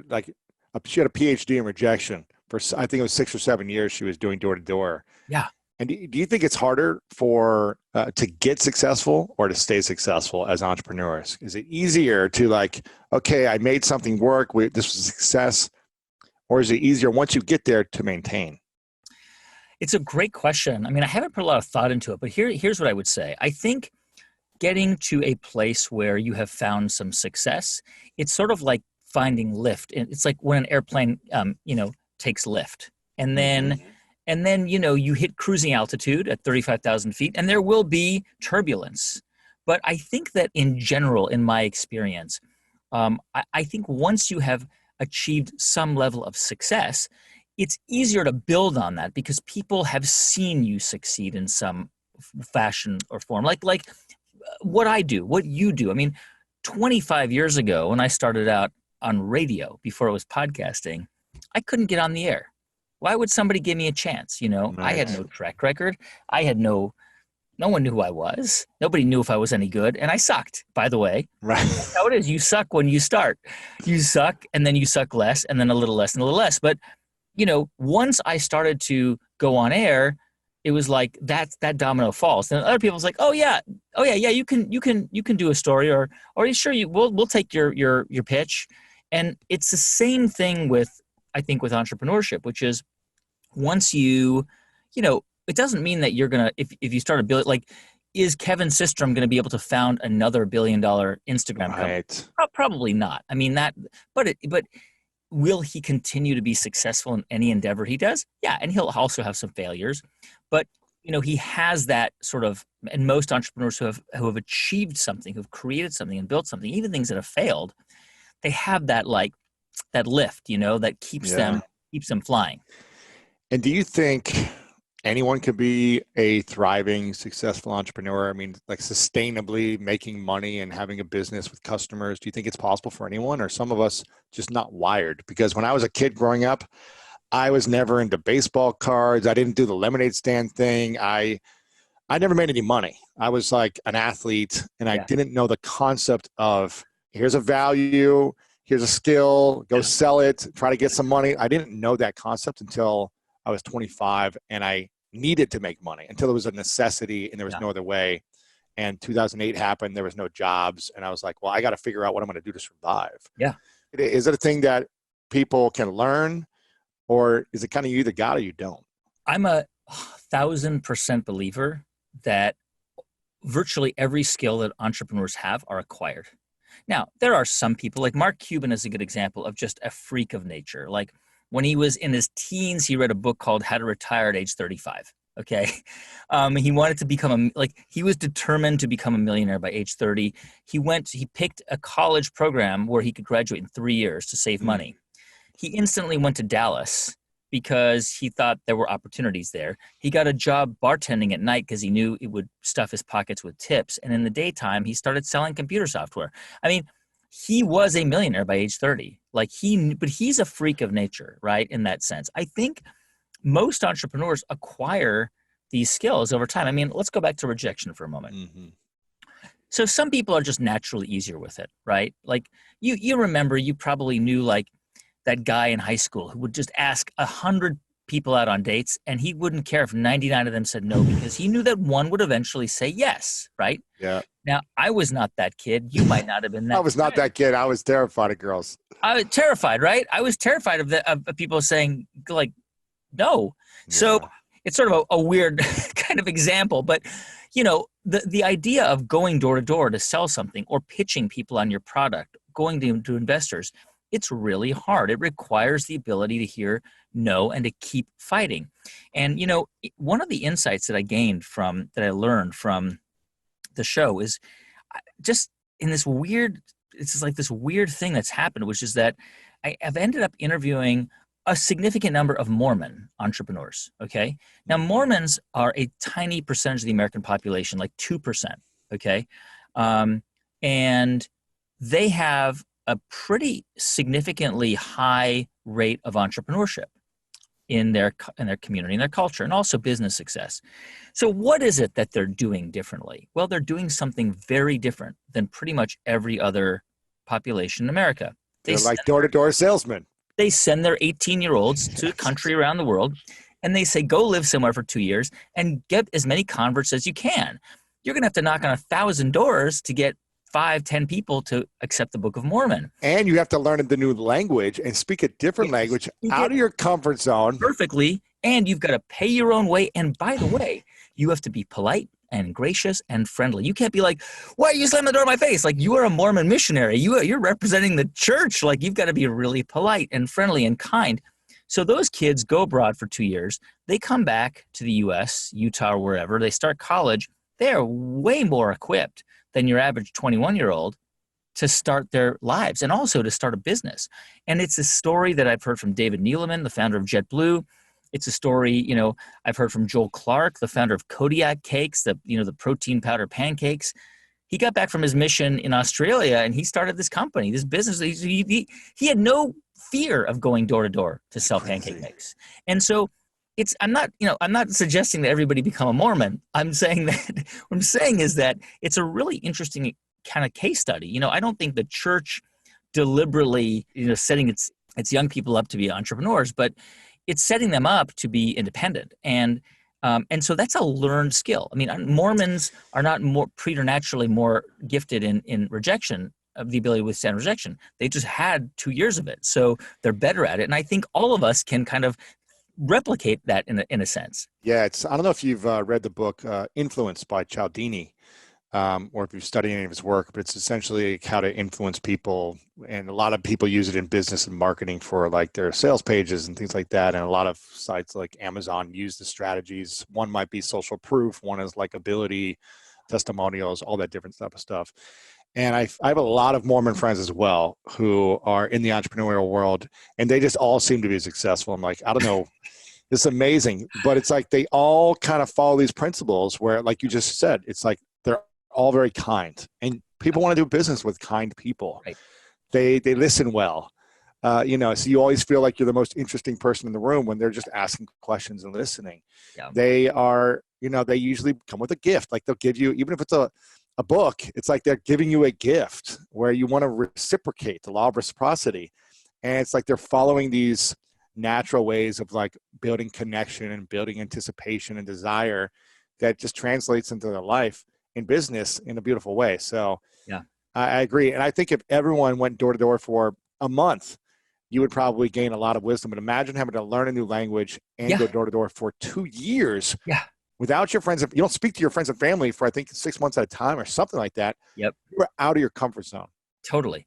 And by the way, when I was a kid, and this is in the 80s, like school fundraisers were going door to door to sell chocolate bars. Now, of course, yes, they don't allow that anymore because of safety reasons, even though on every objective standard, the United States is a much safer country today than it was in the 1980s. But, in the 80s, my parents were like, yeah, go sell your chocolate bars. And I would just walk around the neighborhood and knock on doors. And, now I think it would be a little bit harder. But, kids were kind of exposed to that more than they are today. I feel like when I was a kid, not to say that like it was better when I was younger. It's just to say that these are things that you can do. You can instill in yourself and in the people you know. Why is it so hard for us to learn about how to manage rejection? If that's the main skill, the number one key to success for a lot of these people is the ability to overcome rejection. Why is it so hard for us as humans to deal with that? Well, there's a really famous professor at Harvard named Ron Heifetz. He teaches a course on leadership, and he has this concept where he looks at successful and highly effective leaders, and basically what they do is they're able to kind of step out of their own bodies and stand on a proverbial balcony and look down at themselves in the situation they're in. Like Barack Obama is a really good example of this. He can just remove himself from a situation and just look and assess the whole situation. And it's almost like you've hired an outside consultant to tell you what you're doing wrong. Most of us don't do that. It's very hard to do that. It requires a lot of practice and training.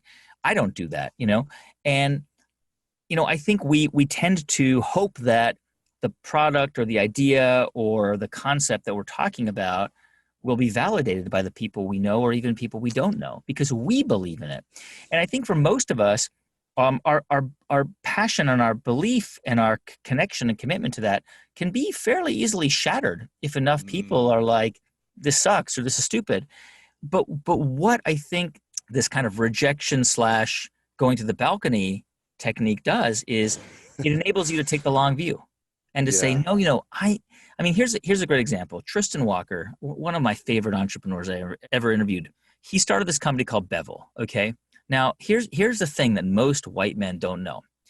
Most white men go and buy a razor. You get the Gillette 5-blade or 6-blade or 8-blade. Mach 3, Mach 7, whatever, And you like it because it has 5 blades and shaves your skin, and it actually shaves under your skin. Well, if you have, curly hair, and many African-American men do, that's not actually good for your skin. And so shaving is really, as Tristan explained, it's very traumatic, especially when young black men start to shave because you'll break out, you get bumps, razor bumps and scars.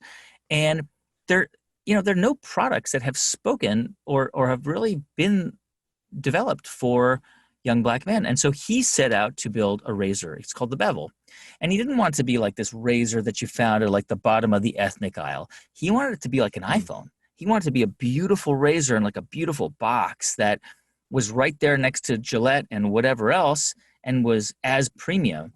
And, he had a lot of people saying, there's no market for this, or, even though he knew that African Americans spend more on beauty products proportionally than almost any community in America. He really, and what he said to me was, I said, how were you able to keep going when you kept hearing no? When there were people who were saying, this is going nowhere. And he said, I kept going because I knew that if I couldn't make this work, nobody could make this work, and it was never going to see the light of day. But I also knew that it had to see the light of day because I needed it for me, and I knew a lot of other men needed it for them too. And it's just such an inspiring idea, Yeah, I love this idea of, the great entrepreneurs who find a problem for themselves or for someone close to them that they're like, okay, this doesn't work for me anymore. This doesn't work for this situation, and I need to find a better solution. What if we did this? That's where the idea usually spawns from. Someone's opinion of you does not have to become your reality. And so what he did was what you do on this program every day.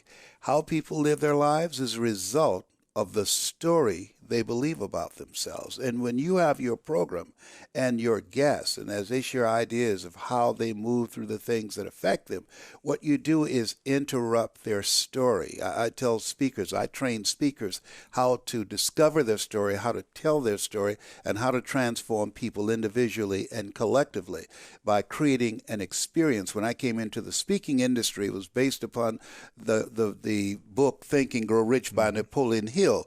Napoleon Hill's book was a good book, and they considered that the Bible of the motivational speaking industry. Well, I come to know because of my mentor, Mike Williams in Columbus, Ohio. He wrote the book called The Road to Your Best Stuff. He said, Les, if information could change people, everybody would be skinny, rich, and happy. Right. Okay. So he said, in order to change people, you have to create a significant emotional event that you have to interrupt a person's story that they believe about themselves with your story. And through the delivery of your story strategically, you dismantle their current belief system and inspire them to make new choices. Because at the end of a presentation, if you don't change how a person see themselves, and if you don't expand their vision of themselves beyond their mental conditioning and their circumstances, and begin to allow them to get a larger vision of themselves and begin to ignite their spirit, you touch their hearts And as a result, they leave your presence feeling better about themselves, but making new choices, because when you change how they see themselves, all you have to do after that is to get out of the way. The motivational industry is based upon a different type of method, like Tony, who I think is a great speaker. Tony, he trains to get people to go to a firewalk, okay? Yeah. I'm training people to get into their greatness, to begin to develop the courage to pursue dreams beyond their comfort zones. Because in order to do something you've never done, you've got to become someone you've never been. When you're pursuing your greatness, you don't know what your limits are, so you act like you don't have any. And one of the reasons that Booker T. Washington said, judge a person not by what they accomplish, but what they had to overcome for their accomplishment. You know, so the challenge, like me, for instance, in me having a global voice, I remember when Tony had an infomercial sponsored by Gunther Rinker, and they spent millions of dollars, and it was a blessing for me that they rejected me, because I have the complexion of rejection. He has the complexion of connection. And so they said, oh, we don't believe a black guy can have appeal to the American public. I was so furious with that because it's called white privilege, you know. So I said, I don't have a backer. I don't have 4-color brochures. I still don't. I don't have millions of dollars backing me to develop a global voice. And Mike Williams, his goal was to train me to speak to the world. So I thought about it, and I remember something that Robert Schuller said: there's never a shortage of opportunities. It's just a shortage of thinking. And so when I saw what Tony was doing, training people to go to the back of the room and sign up for his firewalk, or all the other speakers to go back and get their products, I said, wait a minute. Impact drives income and referrals. I'm going to focus on training and developing a method and technique to transform people's lives individually and collectively, as Mr. Washington did for me. When he said to me, young man, go to the board and work this problem out for me, and I said, I can't do it. And he said, don't ever say that again. Someone's opinion of you does not have to become your reality. He interrupted my vision of myself. And as a result, my mother said, sticks and stones can break your bones, so words can never hurt you. That's a lie. Words can hurt you very deeply. And so, but he interrupted my vision of myself. And as a result of his example and the input, review, repetition, and reinforcement of that concept, and how he held me in his eyes when he looked at me, I was able to die to who I was and depart from the story that I bought into. Even if you are told a lie, faith comes by hearing and hearing and hearing. You hear it often enough, it becomes your reality.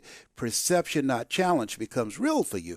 And so there was no one to dispute what was said about me, and I bought it. He interrupted that vision of myself in the 11th grade. Wow. And as a result of that, I began to become a different kind of person. And so listening to these various speakers, but then because of how I was rejected by Gunther Rinker and those guys, I said, I don't have millions of dollars, but I got a story. And what I'm going to do, I'm going to figure out how to transform audience. I'm going to figure out how to make myself stand out. I don't have the money to compete with them. I don't have the complexion of connection. But one of the things that Mike said to me, he said, Brownie, pay more attention to the listening than the telling. Study the audience. Conduct communications intelligence. Don't assume that you know what they want to hear. He said, never let what you want to say get in the way of what the audience needs to hear. And so that's what I focused on. I always do a needs assessment. When I'm training speakers, I tell them, don't assume you know. Each audience is a different type of personality. Each area of industry, if you want to go big, if you want to speak globally, you want to become an expert on the audience. You got to learn and you got to study them so that you can have the versatility and flexibility to speak to any type of audience with your story and be able to transform them individually and collectively. And that impact will drive your income and your requests. The average speaker get around 25 to 30 requests a year. I get over 3,000 because of using that principle. And many of the speakers that I've trained now, and some of them have passed me using the same technique and strategies and have made millions of dollars. How did you change your mindset to do the hard things in the gym and get up when you didn't want to, when so many people don't do those things? What allowed you, or what tools did you use, or what practices in order to stay committed? Because a lot of people, they're just not committed over a long period of time. So how did you have that when other people didn't? To answer that question, I have to take you back. So now, it was about 15 years ago, I had this sense that I was stuck in the matrix, that my life could be something more, but I didn't know how to make it more, right? And part of that was on a day when I wanted to stay in bed when it was warm, I did. And then time just feels like it's getting away from you, and you haven't really identified that the problem was that you didn't have something specific enough to get you out of bed, right? You weren't setting goals, you didn't have a vision, you weren't executing on your dreams. You might be dreaming like I was dreaming. I've always dreamed. For me, ambition was never the problem. I was the most ambitious, laziest person you're ever going to meet 15 years ago. And it was realizing, wait, just because I'm lazy by nature doesn't mean I have to be lazy in actuality. Like, I can actually get the discipline to develop real drive to acquire those skills. So when I met the guys that are now my partners, they put me into a scenario where there was a very real world consequence, both positive and negative, for living up to the acquisition of skills. So, and that environment, that gladiator pit that I ended up stepping into was the business world. And the great thing is, when you're no longer an employee and it's your business and everything you have is on the line, and if the business fails, you lose your house, like that's real. It's real to you in a way that it's not to an employee, right? Because now there's a real consequence that goes beyond, well, I have to look for another job, right? This goes into, I could lose everything if I can't solve this problem. Now, that can scare you away and keep you wanting to be an employee where it's a little bit safer, or that can be wildly motivating to you. And that was interesting to me. So I wanted to be able to say, the harder I work, the better result I get. And they gave me the opportunity to plug into business where that became true. If I could solve these problems, if I could build a better product, if I could market it better, whatever, that better results came. And so there was like now a connection between how hard I work, the skills I acquire, and the reward I get. And that was all I needed. And then for me, being in that loop allowed me to do things like the gym. Sure. So when did you discover your new values, and what are those values? Personal and then business, and then they intertwine? Yeah, for me, they're totally connected, 100%, and that's by choice, because for a long time they weren't connected. The way that I got the value system was truly looking at what works, right? And so I believe that, I'm going to give away my answer to something you can ask me later, but I believe that the purpose in life, to be great, you have to acquire as many skills as you can that have utility, and then put that utility to the test.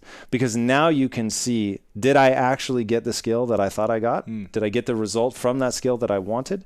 And you can judge both what skills you need to acquire and whether you have effectively required them. And business like that is the closest thing to, say, MMA fighting, right? MMA is, you want real-time feedback on whether you're learning and getting good at something. Let someone whose sole intent is to take your head off come in and test whether you can defend a choke or defend an armbar. It's so real and so visceral. There's, you can think of it, there's either it's pure metaphor or there's no metaphor, right? Like, you were in that moment. So finding ways that business can be like that, for me, allowed me to create a set of values out of pure efficiency. So for me, the one thing I can't give you ambition. I can't make you want something, right? I can't want it for you. But once you want something, now you plug into something very real. And if you accept, I talk about there's 25 bullet points is the Quest belief system. And that was me trying to give people the thing that they needed to escape the matrix. And in that is the belief that you can acquire skills, that the human mind and human potential is nearly limitless, right? So you start putting all this stuff together, and it's like, okay, essentially everything falls on my shoulders. If I want to be great, it's all down to me and whether I execute on that or not. It's all down to my ability to say, this is the thing I want. This is the gap in skill set between who I am today and who I need to become in order to acquire that thing that I want. Like, for me, I want to end metabolic disease globally, right? So now I know what set of skills I need. right? I'm going to have to understand nutrition really well. I'm going to have to understand psychology really well in order to build this business. I'm going to have to understand just business in general to get the metrics right so that people can afford to buy these products, on and on and on. So you can identify the skill sets that you need, and then you get to test them, right? Because if I have learned the wrong skills or failed to learn a skill that I thought I had, the business doesn't grow, right? So you have this feedback loop. And really my value system was born out of that. I was so clear about what I wanted to accomplish that I could just test the skills that I was getting, and that sort of desire to accurately assess and acquire skills really is my value system. Right. But I think you started Quest when you were 34, is that right? When did we start Quest? Started Quest 5 years ago. I'm 39. Yes. 34. So well done. You know me better than I do. So how long did it take you to, get clear on what you wanted? Did it take 34 years for you to get clear on what you wanted? And what was that process of actually figuring it out that you got clear? Yeah, it's so tempting to mythologize everything and to tell you the concise story, which is maybe more useful, but is a little misleading. So the truth went something like this. We're miserable building this company that's a product we don't care about. Step one, what do we love? What do we care about? And what would we do and love doing even if we were failing? And that was the question that we asked ourselves. So, the thing that we would do for 3 very different reasons is to make this food that people choose based on taste and it happens to be good for them. And I've already explained my reasons. Yeah. And so then as we're starting to do the company, honestly, you're looking at what's working and what's not working, and you're relentlessly self-assessing. So it was just clear to me that people didn't think the way that we thought. So the 3 of my partners and I, Ron and Mike and myself, we think a very certain way, right? Yeah. What we call the Quest way.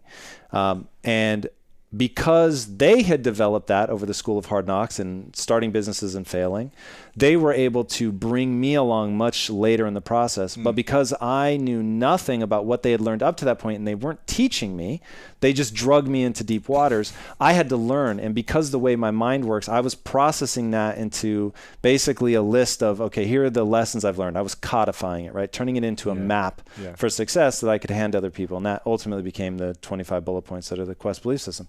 So as we're going, and I realize in my head I've got these, what I didn't know at the time was 25 bullet points, but anyway, I've got this way of thinking, and I'm encountering these employees that don't think like that. And so accepting that that was really when I started to realize there's a gap between who people are and what they tell you they want to accomplish. Because in the beginning, I hired everyone. Right. Not because I'm super smart and thought, hey, I should. There was no one else, right? Like we had the smallest handful of people ever. And so I started doing the interviewing. As I was doing it, I start realizing, God, these guys tell me they want to do something amazing with their life. And if you just listen, like, wow, yeah, like I want to be on your team, dude. You're going to do amazing stuff. And then you realize they can't execute on that dream. So why can't they? They don't have the mindset yet. Like you could do an entire podcast series on how to get the mindset, but I'll just use Carol Dweck and her amazing book, Mindset. I have it up there too on the shelf somewhere. I'm sure. Such a good book. I see Simon Sinek up there, who is also very influential on us. Yeah. And she says some people either believe they're as smart as they're ever going to be, and that's that. So they're going to be ego protective, and they're going to try to thwart anything that makes them feel like they're not the smartest person or whatever. And then there's people with a growth mindset, and they realize I'm not the smartest person, and I'm certainly not as smart as I could be. Yeah. So even if I am the smartest person that ever lived, I could get a little bit smarter.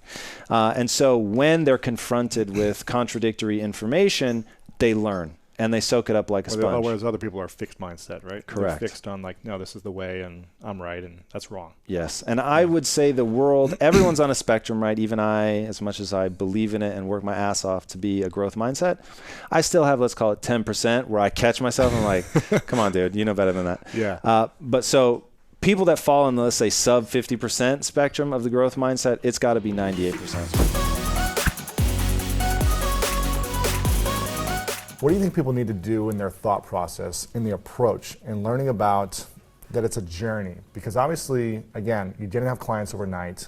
You weren't this big success then that you are now with Marie TV and B School and all the things you've been up to. It's been a journey. It's been like a 10, 12, 7-year journey, right? Absolutely. To get to where you are now. Yeah. And people want the results now. They want to be rich. They want to be healthy. They want to be, wealthy in all the sense right now. Yes. How can people start approaching things differently to be dream big, but also be realistic. Yeah, I think that there is a mindset that I adopted, thankfully, in my early 20s that really saved my butt, and that I think it can really help most people, because I'm a driven individual. Yeah. I'm incredibly ambitious, Yeah. and most people in our day and age, there is that bit of wanting instant gratification, but I think that it sets us up to be unhappy. And so for me, I often wrestled with, okay, well, how do I reconcile the fact that I have big dreams, I'm not where I want to be yet I don't want to be miserable until I get there, because I'm smart enough to know that when I get there, my dreams are actually going to get bigger. Yeah. So I'm just setting myself up for a life of misery. Yeah. Thank goodness I discovered this whole kind of philosophy of living in the moment, and it was really a set of practices, and I learned how to get out of my head and really live in the here and now, and not by sitting on some mountaintop or oming all day, but to really engage in the present moment, like this moment is it. This is it. And I call it, in the book that I wrote, making isness your business. Like whatever is happening in this moment, I'm going to just approach it and attack it like I'm meant to be here. This is my party, no matter what's going on. If I'm bartending and I'm working 7 days a week, if I'm scrubbing somebody's floor, which I did, I was a personal assistant, I cleaned people's toilets, I did whatever I needed to do, because I didn't want to be a desperate life coach, because I thought that's like the most horrible thing in the world, needing paying clients. I said, let me make money bartending and cleaning people's toilets, or doing whatever I have to do, so that when I'm coaching people, I can coach them out of my skill set and my desire to make a difference, not out of needing their money. So this idea of making isness your business trains you to love this moment, but you're also super pumped about where you're going. Yeah. So it's not like you lose sight of your dreams. It's not like you lose your ambition, but you strike this really interesting balance of being fully here and now and fully excited about where you're going. And I think that saved me. Yeah, I think it's kind of like being in a dance of like living in the now, but also aspiring for the future of what you really want, which could be in a year, 10 years, or whatever it may be, right? Yeah. And I just did an interview with a guy named Donald Schultz, who said something that goes like, there are only 2 days a year you can't work, and it's yesterday and tomorrow. And I thought it was interesting when he said that. I was like, yeah, you've really got to be present. Obviously, you can dream about tomorrow and dream about your vision and what you want to create and plan for the future. But you've got to be present in today's journey. Yes. And appreciate what you do have, not what you don't have, right? Absolutely. And anywhere you find yourself, it is up to you whether or not you're going to be miserable there or you're going to make it awesome. And I remember so many times going into another bartending shift, and of course, if I let my mind run wild, my mind would say, what are you still doing here? If you were smarter, you would have, a full business by now. When is this ever going to happen? And I really trained myself to go, whatever. I'm here right now. How can I make the best drink possible? How can I have so much fun with all the people that I'm working with? How can I give these people a great experience so that at the end of my shift, I'm not exhausted from being miserable for 6 hours. And I can actually go home, a little bit tired, but not feeling like I'm wrong in my life. Or I'm worthless. Or I'm not talented enough, or I'm not smart enough. And it was a really great training period. People often ask, they're like, are you really always this happy? And I'm like, I'm not always happy, but I'm a damn happy person most of the time. And I have my bad days, but I really think so much of success is about your attitude that you bring to the table. And you've got to bring it to the table every single day, no matter what stage you're at. And for me, I didn't fully transition into my full-time business. I think most people don't know this, 7 years. Wow. So when people tell me I have this day job and I'm so miserable, I'm like, 7 years until you're doing what you've been doing now. Kind of. Yeah. So, there was a whole period, again, this multi-passionate thing. Of course. When I was starting my coaching practice, I started to recognize that even just calling myself a coach felt limited. And I had this dream of dancing, and I love hip hop. Never had any formal training in the world. I also loved fitness. So there's a lot of things that I wanted to get involved with, and I realized when I was about 25, I said, if I don't do all of these things right now, I'm going to regret it. I realized that if I take some attention away from coaching, sure, I won't get there as fast as I would have if I put all my attention there, but it's not my truth. The truth is, I want to dance hip hop. I want to go do some cool things out on the road. I don't care if I'm not making a ton of money or not this quote unquote famous person. I didn't care at all about that. What mattered to me was, am I living the life that I want to live? I love that. I want to talk about mastering the things that you don't like doing along the journey, like mastering the perfect drink or bartending that shift, like just becoming a master, because I remember doing some jobs. I'm sure we all had jobs we don't love. Yeah. I used to be a truck driver for about 3 months until I couldn't do it anymore. But I would try to master timing, getting to my location, and then getting back and as quick as possible. And master like the roads and everything was about mastery for me, even in those little things that I didn't like. Yep. Why is it so important to try to master the things even though we don't like or we're not fully passionate about along the way? Why do you feel like that's important? I think it's all about quality of life, right? You take you wherever you go. And if in those moments you're doing a job that you're not really excited about, but you have to be there for 8 hours, you have a choice. You're either going to be miserable for 8 hours or you're going to engage like a champ. Right. And you're going to show up and be amazing. And I got to tell you, so many opportunities for me have come from me training myself to show up like a champ wherever I was. So for example, you know, I taught hip hop at Crunch. And did I think I was going to teach hip hop forever? No, but I wanted to be the best hip hop instructor I possibly could be while I was there. Yeah. And because my classes were filled and because I taught a good class, the higher ups chose me to be someone who auditioned for Nike, you know, and gave me this opportunity. Yeah. And then I got to be a Nike elite trainer and travel to Europe and all over the place. That's amazing. And weren't you the first one, or? I was one of the first four. Yeah. Yeah. And, you know, even when I was bartending in college, because I would do such a good job on this one person's cappuccino, that's how I got my job on the floor of Wall Street. Wow, really? Really. Because they were like, you care so much about what you're doing. Like, what do you want to do after you graduate? They knew I was a college student. I said, you know, I'm a finance major. I can't see myself in corporate finance. I can't see myself at a desk, but I don't know what else to do. And they're like, you know what? My brother works on the floor. Give me your resume. So for me, this idea of mastery and showing up like just you own it, the opportunities that can come when you do that, you can't even predict. Not to mention how you train yourself as a human being in terms of your own happiness and your own fulfillment. When you show up with that attitude of, I'm going to master this, I'm going to bring my A game, you feel better. You have more energy. The results are going to be better. You'll leave your day feeling just incredible rather than miserable. Yeah, that's great. Gratitude is something that I'm a big proponent of, Yes. and I know you are as well. Can you speak about the power of gratitude and how it affects everything in our lives? I think it's the most incredible transformational tool that there is, because if we're still alive, we have something to be grateful for. You know, all of us have challenging times in our life. Things go wrong. Everything hits the fan. We all feel like failures. We feel frustrated. Nothing's going our way. We should probably give up. Why are we even here? I don't think there's any human being on the planet that doesn't have those days, and I have them too, where you just wake up and you're like, goodness, what is going on? How did all this happen? And for me, it's the first thing that I go to start to turn that around internally and ask myself, okay, you know what? I feel like crap right now. I want to cry. Everything sucks, but I'm still breathing. I look around. I'm like, okay, roof over my head. If I went to the fridge, there's food in the fridge. And I know, because of so much of the work that we do, that there are millions, in fact, 1 billion people that don't have those basic things, that can't say they have a safe roof over their head, that don't have food in a refrigerator. They don't even have running water.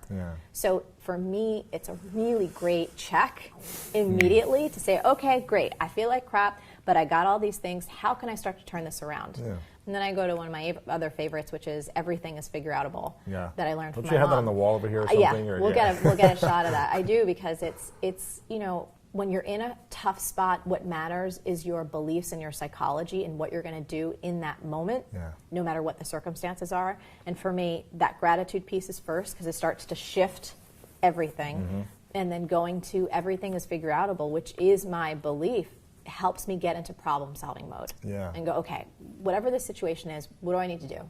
What actions do I need to take? Do I need to pick up a phone? Do I need to go out and exercise? Do I need to put on some music? Do I need to just sit and cry? Like, what do I need to do to move myself ahead in a positive, powerful way? What feels better for you, craving or curiosity? If you're curious about something. What feels better? Yeah, in your body. If you're even curious about this question. Curiosity feels better, because craving feels like you're a slave to something. It's like you're a prisoner to this craving. I need it now. I'll do whatever I take to fulfill this emptiness that I need to fulfill.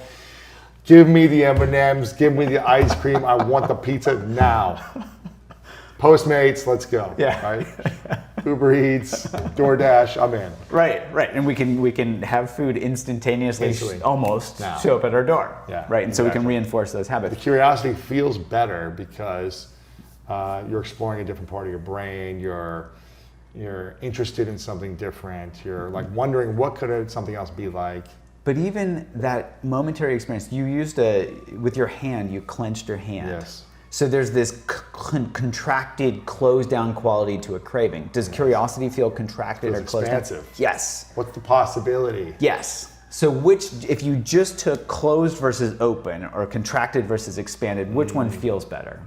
Expanded. Yes. Yeah. So right there, we can give our brain a very clear, bigger, better offer, expanded. So for example, when we're caught up in ego and we're waiting for that next compliment, does it feel closed or open? Closed. Yes. How about when you're in flow? Like when you're just totally killing it in sport or playing music or having a great conversation. Feel closed or open? Open. Yes. Bigger, better offer. Boom. Okay. So you reflect on the bigger, better offer of feeling expansive, feeling healthier, happier, more fulfilled. Well, it's not even on what could be. It's right in that moment. We can tap into that superpower of curiosity. What would the curiosity be? What is, as opposed to the craving, what are you curious about? We can get curious about the craving. Oh, what does this craving feel like in my body? And we flip the valence from this closed down feeling of craving, being caught up in a craving, to, oh, wow, this feels like tightness or tension, or, I'm feeling my hand move to my phone to click on the food eating app or whatever. Oh, wow. And we can just explore our experience in that moment. So we can actually hack craving with curiosity just by bringing it in. Okay. And what if the craving is still there? Then we can get curious about that. How long is this going to last? Is it changing? Is it moving in my body? We actually have had people in our program saying, I had a guy walk into my office. I was working at the VA hospital. And he walked in my office and he said, "Doc, I feel like my head's going to explode if I don't smoke." And I was a young addiction psychiatrist. I was like, "Oh, what do I do?" So I was like, "Well, if your head explodes, just put the pieces back together and call me." I was like, and he politely laughed. It was like bad joke. But we actually got up and mapped out what head exploding felt like for him. What does it feel like? So he described it as like tightness or heat or clenching and things like this. And we mapped it out I remember mapping this out on my whiteboard, where we watched that wave go up and then over. So typically what somebody does is they'll smoke to make it go away. But he realized it goes up and it actually goes away on its own. And that was a big aha for him. Mm-hmm. And I feel like everything comes back to mindfulness and meditation. It's like to solve anything in life is mindfulness and meditation.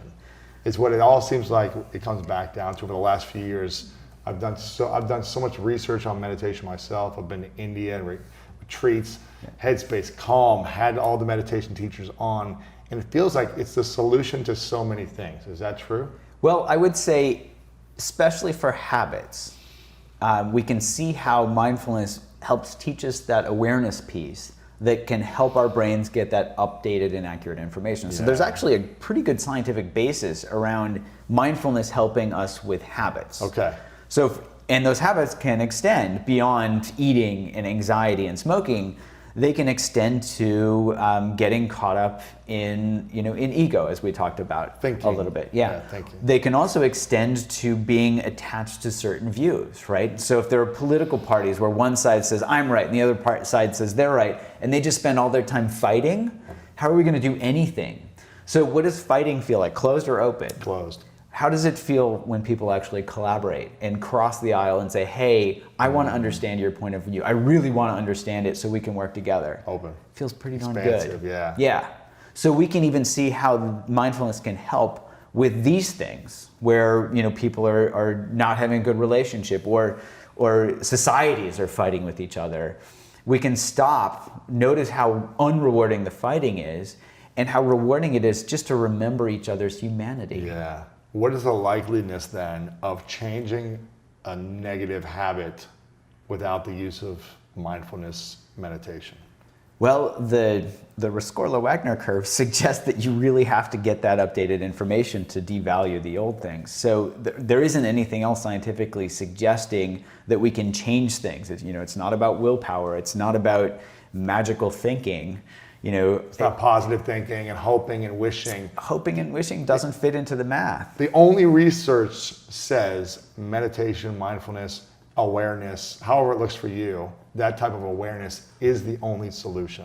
That's what the math is suggesting. So mindfulness helps teach us to be aware, and awareness is what helps our brain get that updated and accurate when we have a bigger, information. better offer. Yeah. Well, so the bigger, better offer can come in the form of curiosity or connection or kindness, which are often taught. Yeah, those are often taught as part of mindfulness practices.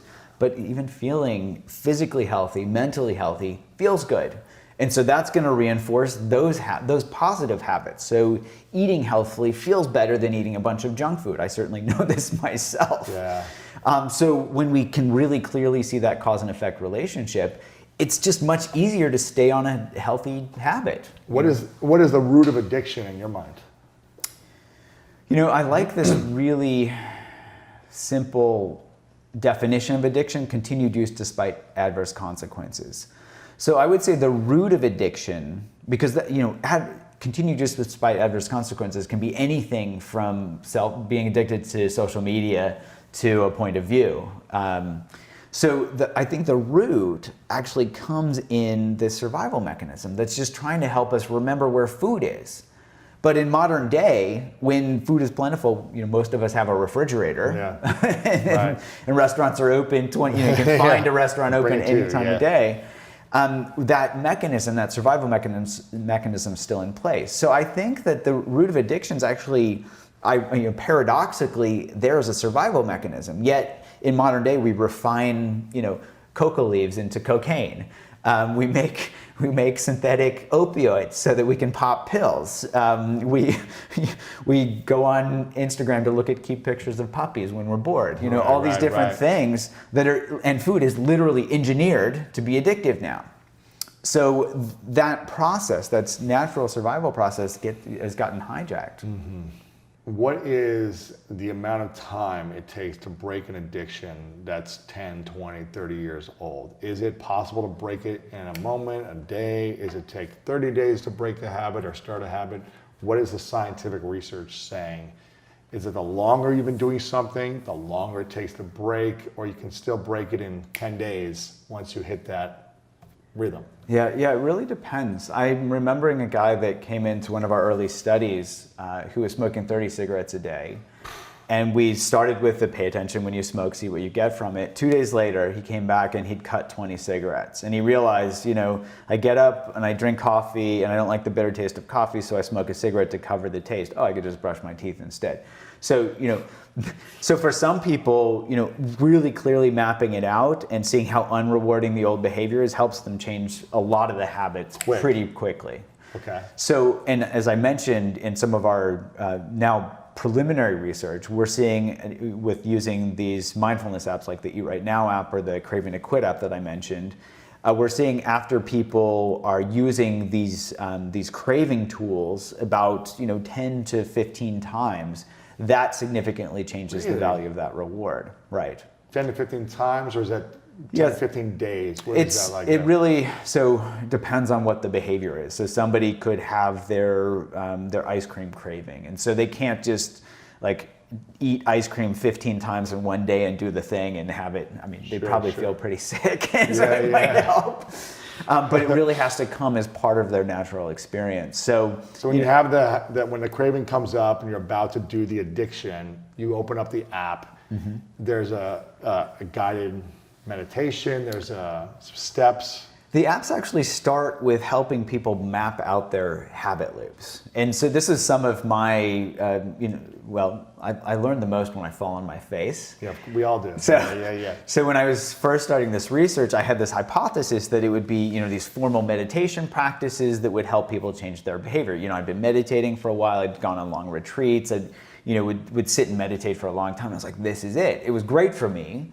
But it turns out when we looked at our data that these informal practices, these in-the-moment practices where people were paying attention as they were smoking or paying attention as they were eating, that's what was really helping to change the behavior itself. In the moment, not before the moment, when you wake up in the morning, at night, in the moment. Right. So the formal meditation practices can certainly be helpful, but we actually start by helping people map these things out. Because I didn't know, when I first started learning to meditate, it was like, pay attention to your breath, and when your mind wanders, bring it back. I was like, okay, this makes sense. But when I went on, I went on my first 7-day silent meditation retreat. By like day 3, I was crying uncontrollably on the shoulder of the retreat manager because I couldn't pay. I was like, I made it through college, I made it into medical school, and now I can't pay attention. So I thought I was a failure. And it turns out it's not about forcing ourselves to pay attention, right? The grit, the willpower certainly didn't work for me. It's really about understanding our minds. Turning 50. The average American lives to be 78 years old. Here we go. All the research. Yeah. Here we go. If I'm average, I got 28 years left. If I'm average, I hope I'm not. But you're vegan, you work out, yeah. But if you reverse engineer that, if you reverse engineer the next 30 years, like I just climbed Mount Washington. There were no 60 or 70-year-old guys on top of Mount Washington. The relevant years you have to do things that you want to do, like it's limited, So my enemy is the clock. And I realized, man, I just got to live with so much urgency and to put as much stuff of the things that I love to do with the people that I love to do them with on my plate. And that's like, as soon as I got home, I'm like, I'm saying no to everything unless it moves the buckets in my family life, wellness, finances, or cause related. Like otherwise, of course I'm going to have some stuff on but the majority of my plate, I want to fill it up with that stuff. 80-90% needs to be filled up with that. Yeah. Is what you're saying. Yeah. And if I took, if I looked, and I've been very lucky to live my life a lot like that, but, certainly the next 30 years, 50 to 80, like that, man, it's spooky. I feel 32, but there's a reality on it. I look at it every day when I pull my driver's license out to get on a plane, or I look at I'm fucking turning 50, man. So, it's like I start to reverse engineer how I want to live those days.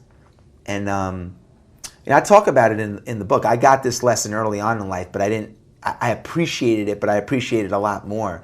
When I first started out in the music business, I was writing theme songs for professional sports teams. We've spoken about this. Yeah. But I had no money. I had like $100 in my bank account. And I needed money to write demos, to create these demos, to present them, because everything was on spec. Yeah. Do you like it? Buy it. Not like, it wasn't like, hey, I want to write you this theme song. Will you give me money, 10 grand so I can go in the studio? You had to make it. You had to make deliver the product, yeah. And then if they liked it, they would buy it. But I had no money to make it. So I went to this music manager, and he said, I'll lend you the $10,000 you need to make 4 or 5 of these demos. But I want 10%. For that, I want 10% of you forever. Forever. Like, I'm investing in you. Mm-hmm. I'm giving you the 10 grand. I don't know where this is going to go. And I was like, I'll do it. I'm 21 years old. 10% of me, like $10,000. There wasn't nothing without this money. Yeah. But before I finalized the deal, I went and talked to my friend's father, who was a big business mogul. And I went to his apartment. He had this Mac Daddy apartment mogul in the true sense of the word mogul. Mm-hmm. Owned parking garages all over New York, owned a piece of the Yankees, a piece of the New Jersey Nets at the time. Wow. True mogul. And philanthropist. I go to his apartment, I'm 21 years old. He has all this fancy artwork up. He has his own swimming pool. And it's just mind-blowing, the wealth.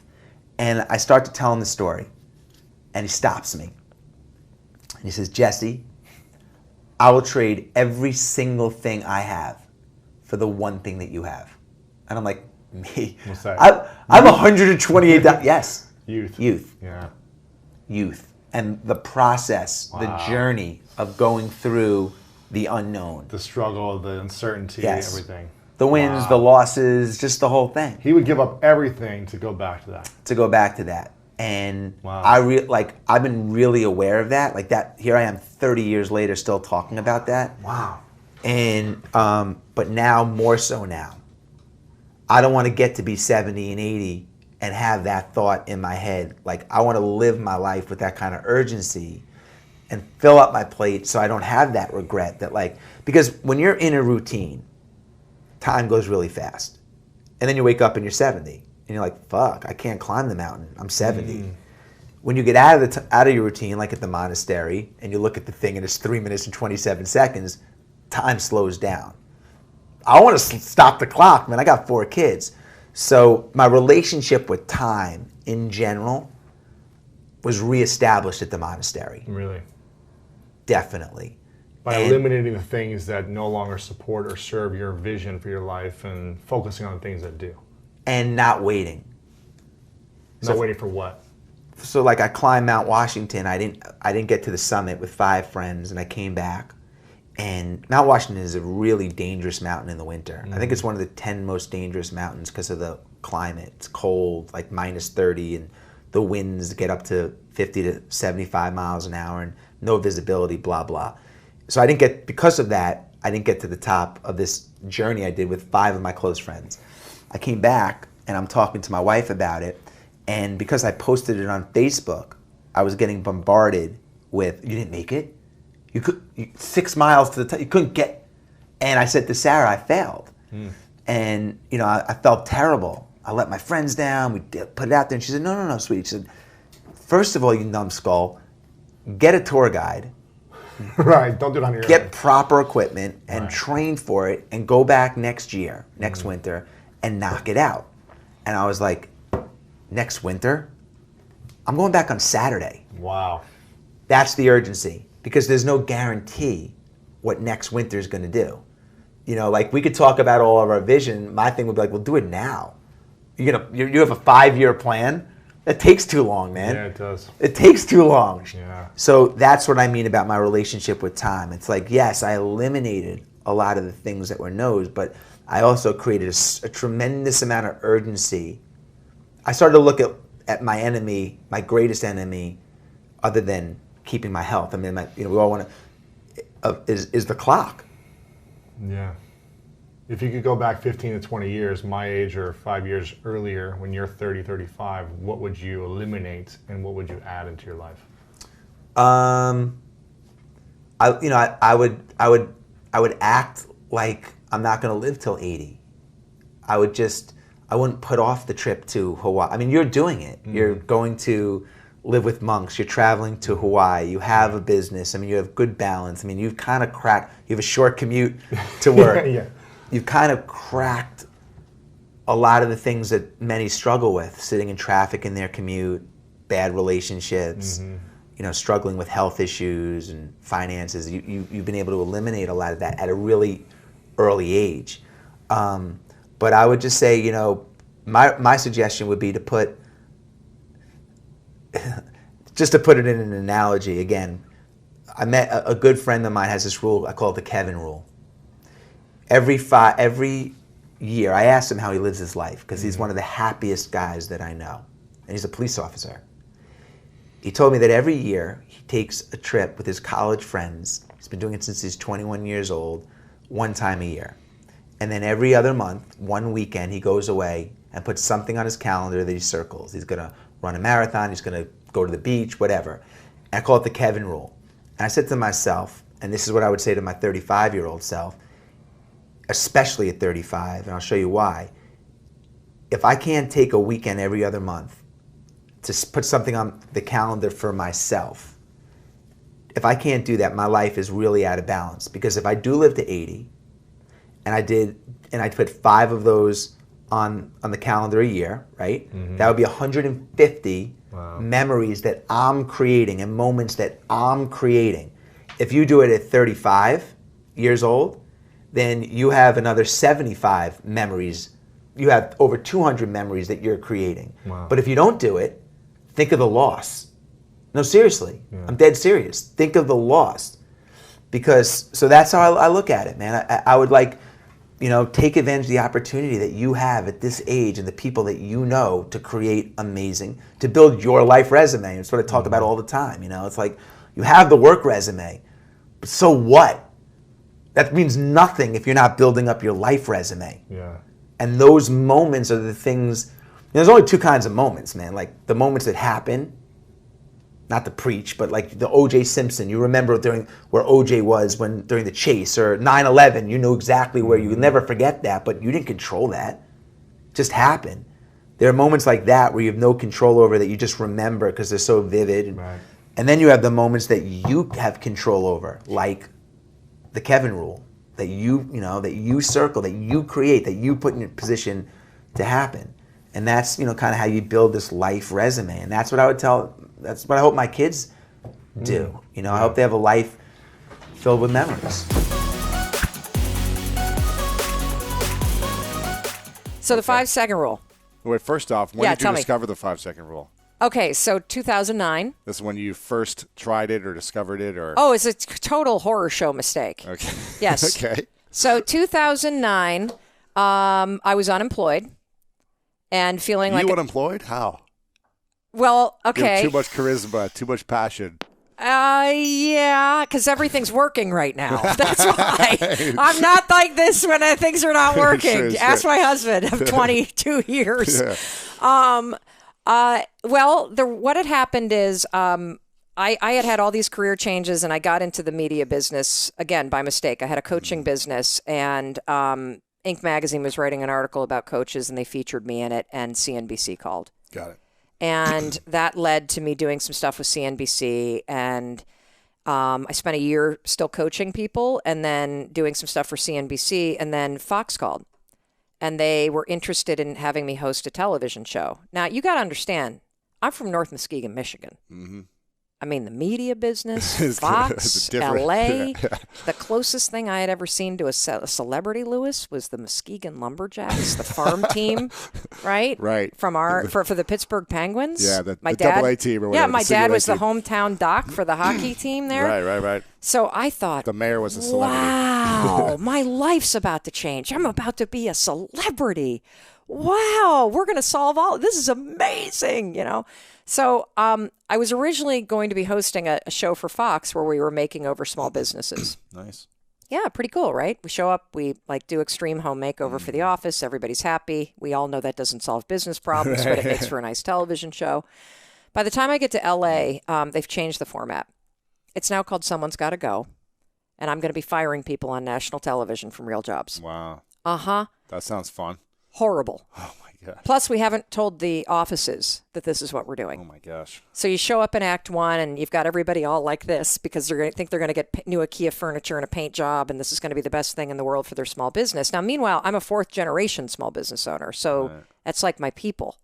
Grew up at a kitchen table with farmers, and my mom had a retail store, and my other grandparents were bakers. And so when it comes to like the heart and soul and what's so important when you launch your own business and how personal it is, I mean, this was like gut-wrenching. So I show up, the first act, you kick out the owner of the company, who then freaks out, then all the employees freak out. Act number 2, we announce that somebody's getting fired, and then that's the bad news. The good news is that I'm not picking.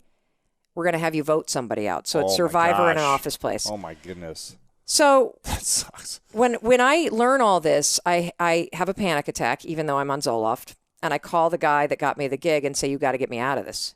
Like, this is the worst thing that's ever happened to me. And he said, well, I'm sorry, but they've already cast the entire show, and you're out there for 5 weeks, and you don't have a choice. They're going to sue you. And I said, then fine, get me some Xanax, because I don't think I can get through this thing. Like, this is awful. Luckily, we taped 2 episodes, and legal tabled it. But here was the problem. I was attached to the show, and I only got paid if the show was shooting. So and being an entrepreneur, I also kind of put all my energy into this, shut down the coaching thing. Really thought that it also kind of negotiated a deal that was a sort of a back end deal, thinking I'm entrepreneur, always thinking about got to have a piece of the action. Yes, of course. That was a dumb move. And I was in a contract for a year while they figured out what to do. So you couldn't do another show. Yeah. So, I just felt like I had made a huge mistake, and I felt really embarrassed. And I didn't know at the age of 41 what I should be doing with my life. And while it's neat that I had jumped careers so many times, I started to feel like somebody that actually wasn't successful at all, because I didn't have a career track. I had a bunch of jumps from one thing to another. Now, looking back, it makes perfect sense, but standing in the middle of the mess, it just felt like everything was caving in. Probably just like when you were sleeping on your couch, feeling injured, and like everything I thought that was about to happen isn't happening now. Meanwhile, my husband had opened up a restaurant business. It had been his dream. He worked in high tech and came home one day after getting laid off and said, I'm never going to get on a plane and do a PowerPoint presentation for a company I don't care about or own. And I said, great, what's your plan? And he said, I'm going to open a pizza restaurant. And I looked at him and I said, was there a trust fund that was part of this marriage that I was unaware of? Because I'm not quite sure how we're going to get the money. Yeah, exactly. Did someone die? You got an insurance policy? Check. Yes. And he said no. And I then said the most famous lines of our 22-year marriage, Lewis. I looked at him and I said, listen, buddy, inspiration is for strangers. You get your ass back to that job and you pay the mortgage and you forget this dream. You're not going to. Wow. So because change is scary. Yeah. So we fought and he won. And the first one was a real home run. And he opened a pizza store. Oh, he did. Yeah. 40 seats right outside of Boston, Massachusetts. He and his best friend. And they won Best of Boston. It was incredible. What do you do when everything's... They make money, though. They did on the first one. Okay. So what do you do when everything's working? Woo, let's go all chips in. Let's put in the home equity line. Let's put in the kids' college savings. Let's get friends and family. And because you're so excited, you think it's going to work. So you go big, big, big. Well, the second one did not work at all. And it did not work at all so badly that when it was finally closed, it was close to an $800,000 loss. And it meant our entire home equity line, kids' college savings, everything went right down with it. That was right when I lost the Fox show. So I'm unemployed. The liens start hitting the house. The phone starts ringing all the time, and it's collections calls. So you unplug the phone. That would stress me out. Well, you just unplug the phone. Oh my that's how you gosh. deal with that. But I remember I remember two things from that period of my life that were really painful, and one was having to call the town and tell them that we could not afford the $175 for our sixth grader to play soccer, so we needed to pull her out.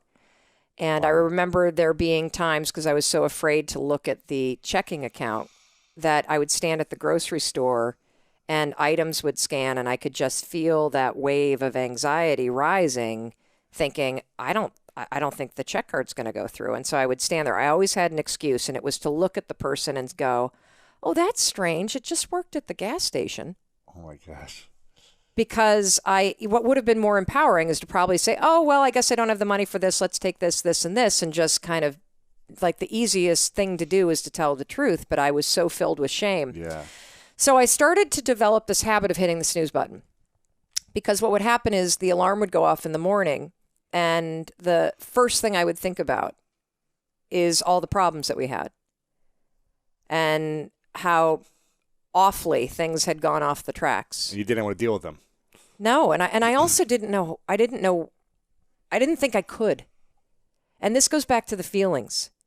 Like you think that you need to feel confident or courageous in order to get started. You don't. You actually just have to start, and that's the riddle of life.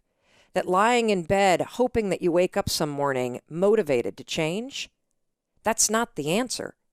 You actually have to learn how to push yourself. You have to learn how to leverage the power of your decisions, and you've got to learn how to take action when you don't feel like it. Because every morning when I woke up, I did not feel confident. I felt like a loser. Yeah. I felt like the world's worst parent. I felt like I had failed at every single turn. I did not know if Chris and I could pull out of this spiral. I did not know if we were going to go bankrupt and lose the house and move from our community. I did not know if our marriage would survive. I knew I wanted it to. And see, this is the knowledge action gap. You can know what you want. You can know what you should be doing. But how do you make yourself do it when the feelings and the motivation isn't there? When all you got is fear?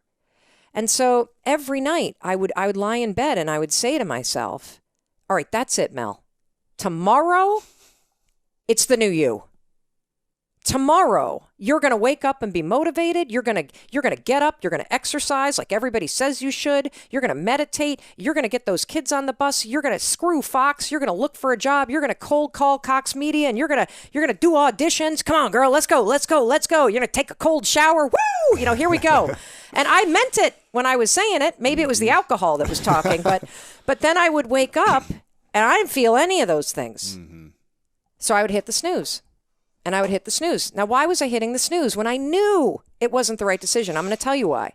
And this is something that I was blown away by when I discovered it. You don't make decisions with your goals. You don't make decisions with your prefrontal cortex. You don't make decisions with logic. Do you know how we make decisions? I didn't invent this. A neuroscientist by the name of Damasio, who does his research in Brazil, who gave an incredible TED Talk and wrote about this forever and ever and ever. We make decisions with feelings. 95% of our decisions are made by how you feel in the moment. And that is the problem. You need to take control of the moment and leverage the power of your decisions and make them up here. Because when I was lying in bed, I wasn't saying to myself, I should get up because that's going to help me start my day right. I was saying, do I feel like getting up? No, you don't. No. Do you feel like making that cold call? No, you don't. Do you feel like doing that third set of reps? No, you don't. Do you feel like having that hard conversation? No, you don't. Do you feel like ending this relationship, whether it's in business or in your life, that is sucking you dry? No, you don't. We make decisions based on our feelings, and that is robbing you of joy and opportunity. And it is blinding you from the fact that how you change your life is one 5-second decision at a time. One push at a time. And if you accept the fact that you may never feel ready and you may never feel motivated and you may never feel confident, you may never feel courageous, and that's okay, but you can still push yourself forward. What happens over time is as you start to see yourself becoming the person that takes action, that you start to see yourself becoming the kind of person that speaks even though your voice is shaking. You're the kind of person that has a bias toward moving instead of a bias toward thinking. Guess what happens? You build the skill of confidence and courage. And so what happened for me is I was stuck, Lewis. I mean, I was so stuck. We were heading straight for divorce. We were heading for bankruptcy. I knew I wanted to change things. And so one night I see this commercial. This is the stupidest story on the planet, but this is what happened. I see this commercial. And, again, I also was drinking too much. I mean, I probably had a couple Manhattans in me. Sure. That's my drink. I'm from the Midwest, just like you. Yeah. All right, little Manhattan there, little bourbon. And there was a rocket ship launching. On a commercial. Yeah. And I had this instinct, this innovation, this disruptive idea, right? Oh, my God, Mel. That's the answer. Tomorrow morning, you're going to launch your ass out of bed like a rocket ship. You're going to move so fast, you can't even think about your problems. Dumb, right? Mm-hmm. Totally dumb. But Seems like this is the dumbest idea I've ever heard. I cannot believe I have this chick on my podcast. No, I understand it. You got to get moving first. Yes. That's the thing. You just got to wake up at 6 a.m. or whenever it is and go into the gym. And when you're in the gym, you're going to start moving the first weight. Yes. And then you'll start moving the second weight. Actually, people use the 5-second rule at the gym because you know how much time people waste at the gym standing around thinking about the next thing? Probably 70% of the time. 5, 4, 3, 2, 1. So the next morning the alarm goes off and nothing had changed in my life. I woke up to the lien on the house, the fighting with Chris, the unemployment, the lack of confidence, the lack of courage, the whole thing. But I did something I had never done before. I went 5, 4, 3, 2, 1, just like NASA. I actually counted. And then I stood up and I was like, what the hell just happened? Uh-huh. What? That is the dumbest thing I've ever heard. The next morning I used it again, it worked. The next morning I used it again, it worked. And then I started to notice something, and this is one of those things. So we have an 11-year-old son who has dyslexia, and when they finally diagnosed him, it was as if, of course, it was as if how could we have possibly missed this? Are we the worst parents in the world? I mean, the kid can barely write, he can't cut his food, he doesn't no wonder he doesn't do team sports. It was right under our nose, and what I'm about to tell you is right under everybody's nose.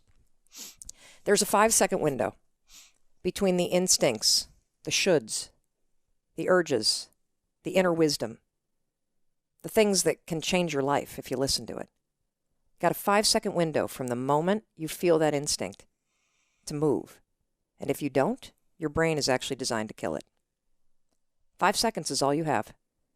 The second you hesitate, and you feel yourself hesitating, that is a moment of huge power because what's happened is you've just started to pull back from something that you need to lean into.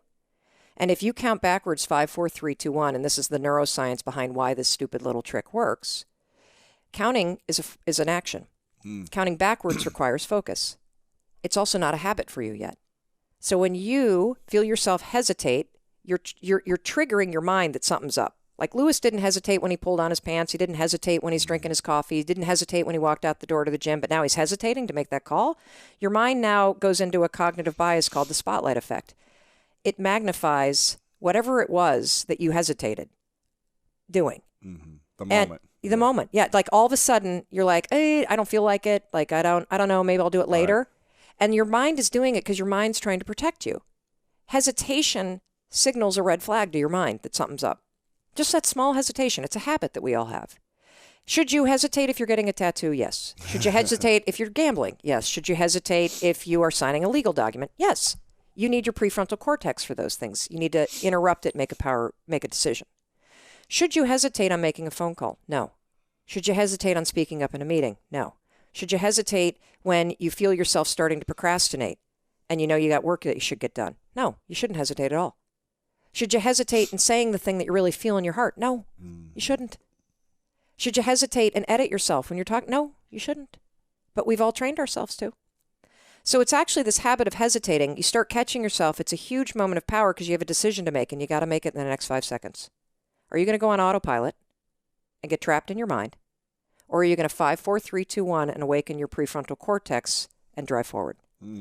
So I started to use this rule as I noticed that every day, all day long, I had these moments of inner wisdom where I would know that I needed to pick up the phone and stop isolating myself. Mm-hmm. I would know that I needed to call a bunch of media companies and start auditioning for radio show hosting gigs. I knew that I should get out of bed on time. I knew I should stop myself before I snapped at Chris, right? Self-monitor. Yeah. I knew I should not let the frustration be the things that was driving me. And so I started to use the rule all day long. Whenever I felt this, I should do this, 5, 4, 3, 2, 1, and I would make myself do it. And slowly, 5 seconds at a time, my entire life started to change. And my husband used it in his business, and he and his business partner dove in. They went on to open 7 more restaurants. I went on to launch and sell 2 businesses and get recruited by CNN and join their team. I had a syndicated radio show that ended up winning the Gracie Award, which is kind of the female media, awards for the #1 talk show in the country. And, I never intended to tell anybody about the 5-second rule. First of all, because it's stupid. Right. I mean, come on. Count backwards? That's the dumbest thing That's stupid to me, though. What? Anything that works for me. That's true. You know what I mean? I'll take any stupid thing. That's true. But I also was like, how do you start talking about something like that, right? Yeah. So I was asked to give a TED Talk like 6 years ago, and TED 6 years ago, not the brand that it was today. They weren't even putting the talks online yet. Really? Yeah, the TEDx talks were not online yet. And so that was the first speech I'd ever given in my life. If you want to see what somebody looks like having a panic attack for 21 minutes straight, watch that speech. I was backstage, and it was like one PhD after another going out there. I'm like, what the hell have I gotten myself into? This is the dumbest thing. And so at the very end, I wasn't even planning on talking about it. I say, oh, by the way, there's this thing I do. That's it. I don't even explain it. And you know why I didn't explain it, Lewis? I didn't know why it worked. So you didn't have the science or the research. You're just Zero. And then something crazy happened. They put that talk online a year later, and people started to write. We've heard from more than 100,000 people in 90 countries that have written to us that are using the rule in ways big and small to change their lives, to change their marriages, to change their thinking patterns, to grow their businesses. We know of 11 people that have stopped themselves from killing themselves. Wow. In the moment, there's a gentleman that we talk about in the book, and you can see his social media posts in London. He was a veteran, and he was suffering from post-traumatic stress disorder, and he boarded a ferry with the intention of jumping overboard. And he got to the railing, and he was standing there, and his inner wisdom kicked in. And this is another thing I want everybody watching to understand. I don't care what you're facing or how low you get. Your inner wisdom is always there. It is. And the thing is that we often don't listen to it. And so he's standing there intending to kill himself, and that inner wisdom kicks in, and he remembers the 5-second rule. And he goes 5, 4, 3, 2, 1, and he turns and physically moves away from the railing and finds the first person working on the ferry and tells him that he's suicidal. Saved his life. Wow. he saved his life because he listened to the inner wisdom. And this is the other thing I love about this rule. It's not something to think about. It's a tool to use. So the part of the problem with a lot of the advice that I've found, for me personally, is that a lot of advice is all about kind of doing mental battle. Mm-hmm. And if I go upstairs, I'm behind enemy lines and I tend to get hijacked. Right. So I love this tool because 5, 4, 3, 2, 1 interrupts those patterns. It actually prompts the part of the brain that I need in order to change. And it makes changing easier because I've now got my mind working for me instead of against me. And it gets me out of my head. And so I'm super excited to share this rule with people because I now know not only that it's working, just not for me, it's working for people around the world. And, you know, in the book, it took me 3 years to write it. It's all the science behind the rule. Yeah. It's got more than 150 social media posts in it. So you see stories from around the world of people using it to end procrastination, to build confidence, to deepen their relationships, to launch businesses, to explode the sales. Why does it help with sales? I'll tell you why. Because you can't sell by thinking. Selling is about action. We have groups from companies around the world, sales teams that put 5, 4, 3, 2, 1 up on the wall. Really? I'm sure they hate me. That's cool. Yes, because cold calling. It's a momentum thing. If you stop and think, the phone is not getting, the dialing is not happening when you're thinking. Yeah. If you're thinking about all those no's you've been getting, yes, you're not going to want to do it again because it doesn't feel good. Yes, and if you're in the middle of a negotiation or you're in the middle of a really difficult conversation, and again, remember what we said earlier? You cannot control your feelings that rise up, but you can always control how you think and what you do.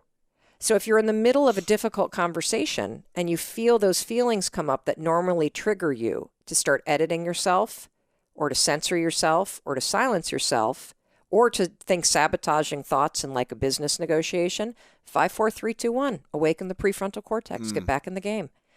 How has this rule helped you the most? In what area of your life? With your marriage, your business, in being more productive, in not having to, you know, take drugs when you're worried so much? Right. Or or on stage, what's the area where you're like, wow, this has really had the biggest impact? And I'm sure all of it, but. Well, the most important thing in my life is my marriage. So my relationship with Chris is like the thing that brings me the greatest joy. I mean, I'll just start crying thinking about it. Yeah. And how many years have you been married? 20 years. We've been together for 22 years. Wow. 3 kids, 17, 16, 11. It has given me mastery over myself. Like, I get so choked up just thinking about this. Like, I used to feel out of control. And this rule allows me to be the best version of me and to interrupt like all the garbage that can trigger you to behave in a way that's inconsistent with your values and your dreams. And so that has been the single greatest gift. That's great. That, and also, you know, I think the other thing that's super cool is that it is a tool that certainly prompts you to act, but it is also a tool that helps you tune in to your inner wisdom. Like, you're not only going to start waking up, you'll be so in tune with those signals that come from your instincts, not emotional, not instinctual, like instinctual, that that you get a direct line to your inner voice. You get a direct line. You know, all these people. One of the things that's always struck me is, so if you list all the people that you admire, right? Yeah, Richard Branson, Oprah Winfrey, Bill Gates. Like, everybody's got kind of this. Yeah, well, whatever. Lewis, for sure. If you list all those people, Jay-Z, Beyonce, like everybody. Yeah. Everybody that you admire is doing the exact same thing. They actually listen to their inner wisdom. They have figured out how to tune out the critic up here and trust the instincts. And, you know, I have this saying about confidence that I've only recently kind of stumbled into as I've been digging into more research around the science of confidence and the skill of confidence. Because a lot of people think that confidence is a personality trait. It's not. It's actually a skill that you build through action. And a lot of people think confidence is a state of belief. It can be, but that's not where it begins. And so I say that confidence is the willingness to try. That's all that it is. Knowing that you may succeed or survive, but you'll still try. And to me, all those people that we admire most, that's what they're doing. They have the ability to tune into those instincts that are true for them. Because the fact is, there's only one you. That's it. And you matter because there's only one you, and there's only ever going to be one you. And your instincts and your experiences and your inner wisdom is a gift to the world. And every time that you tune it out because of the habit of hesitating or the habit of self-doubt or the habit of worrying or the habit of overthinking, you are robbing the world of that gift that you have to give to everybody. And you can use this simple, stupid, silly tool to train yourself to not only hear it, but also to develop the skill of courage to act on it. Powerful. And is there any area of your life where you feel like you lack courage still? I'll admit it's kind of easy. I think we all kind of go through those moments where you feel like you're behind. And I think social media is both an incredible tool, and it can also be one of those triggers that makes you feel like, look at how many followers this guy has. And I'm like so tiny compared to this guy right here. Like, it's easy to use technology and social media not for inspiration, but actually as a way to bash yourself that you're not doing what other people are doing. Comparison or whatever. Yes. And so I think that I use the rule a lot for patience. I notice that my insecurity rises up because right now, look, I did a ridiculous number of speeches last year. I travel way too much. I don't want my life to look like that. It's a champagne problem. I get it. Yeah. But I also have 3 kids and a marriage that I love, and I really feel depleted when I'm not with them. And so I'm practicing patience as I make an intentional pivot in the kind of business that I'm running so that I have more of a life that I want as well. Want to learn how to make more money and master money in your life? Then check out this video right here. You can't just sit there and look at relationships that you never know the potential of a contact. You have to know every contact could take you to some place that you don't know. It's like a movie. You don't know the next scene. So you can't just assume what that contact's going to lead into. Yeah.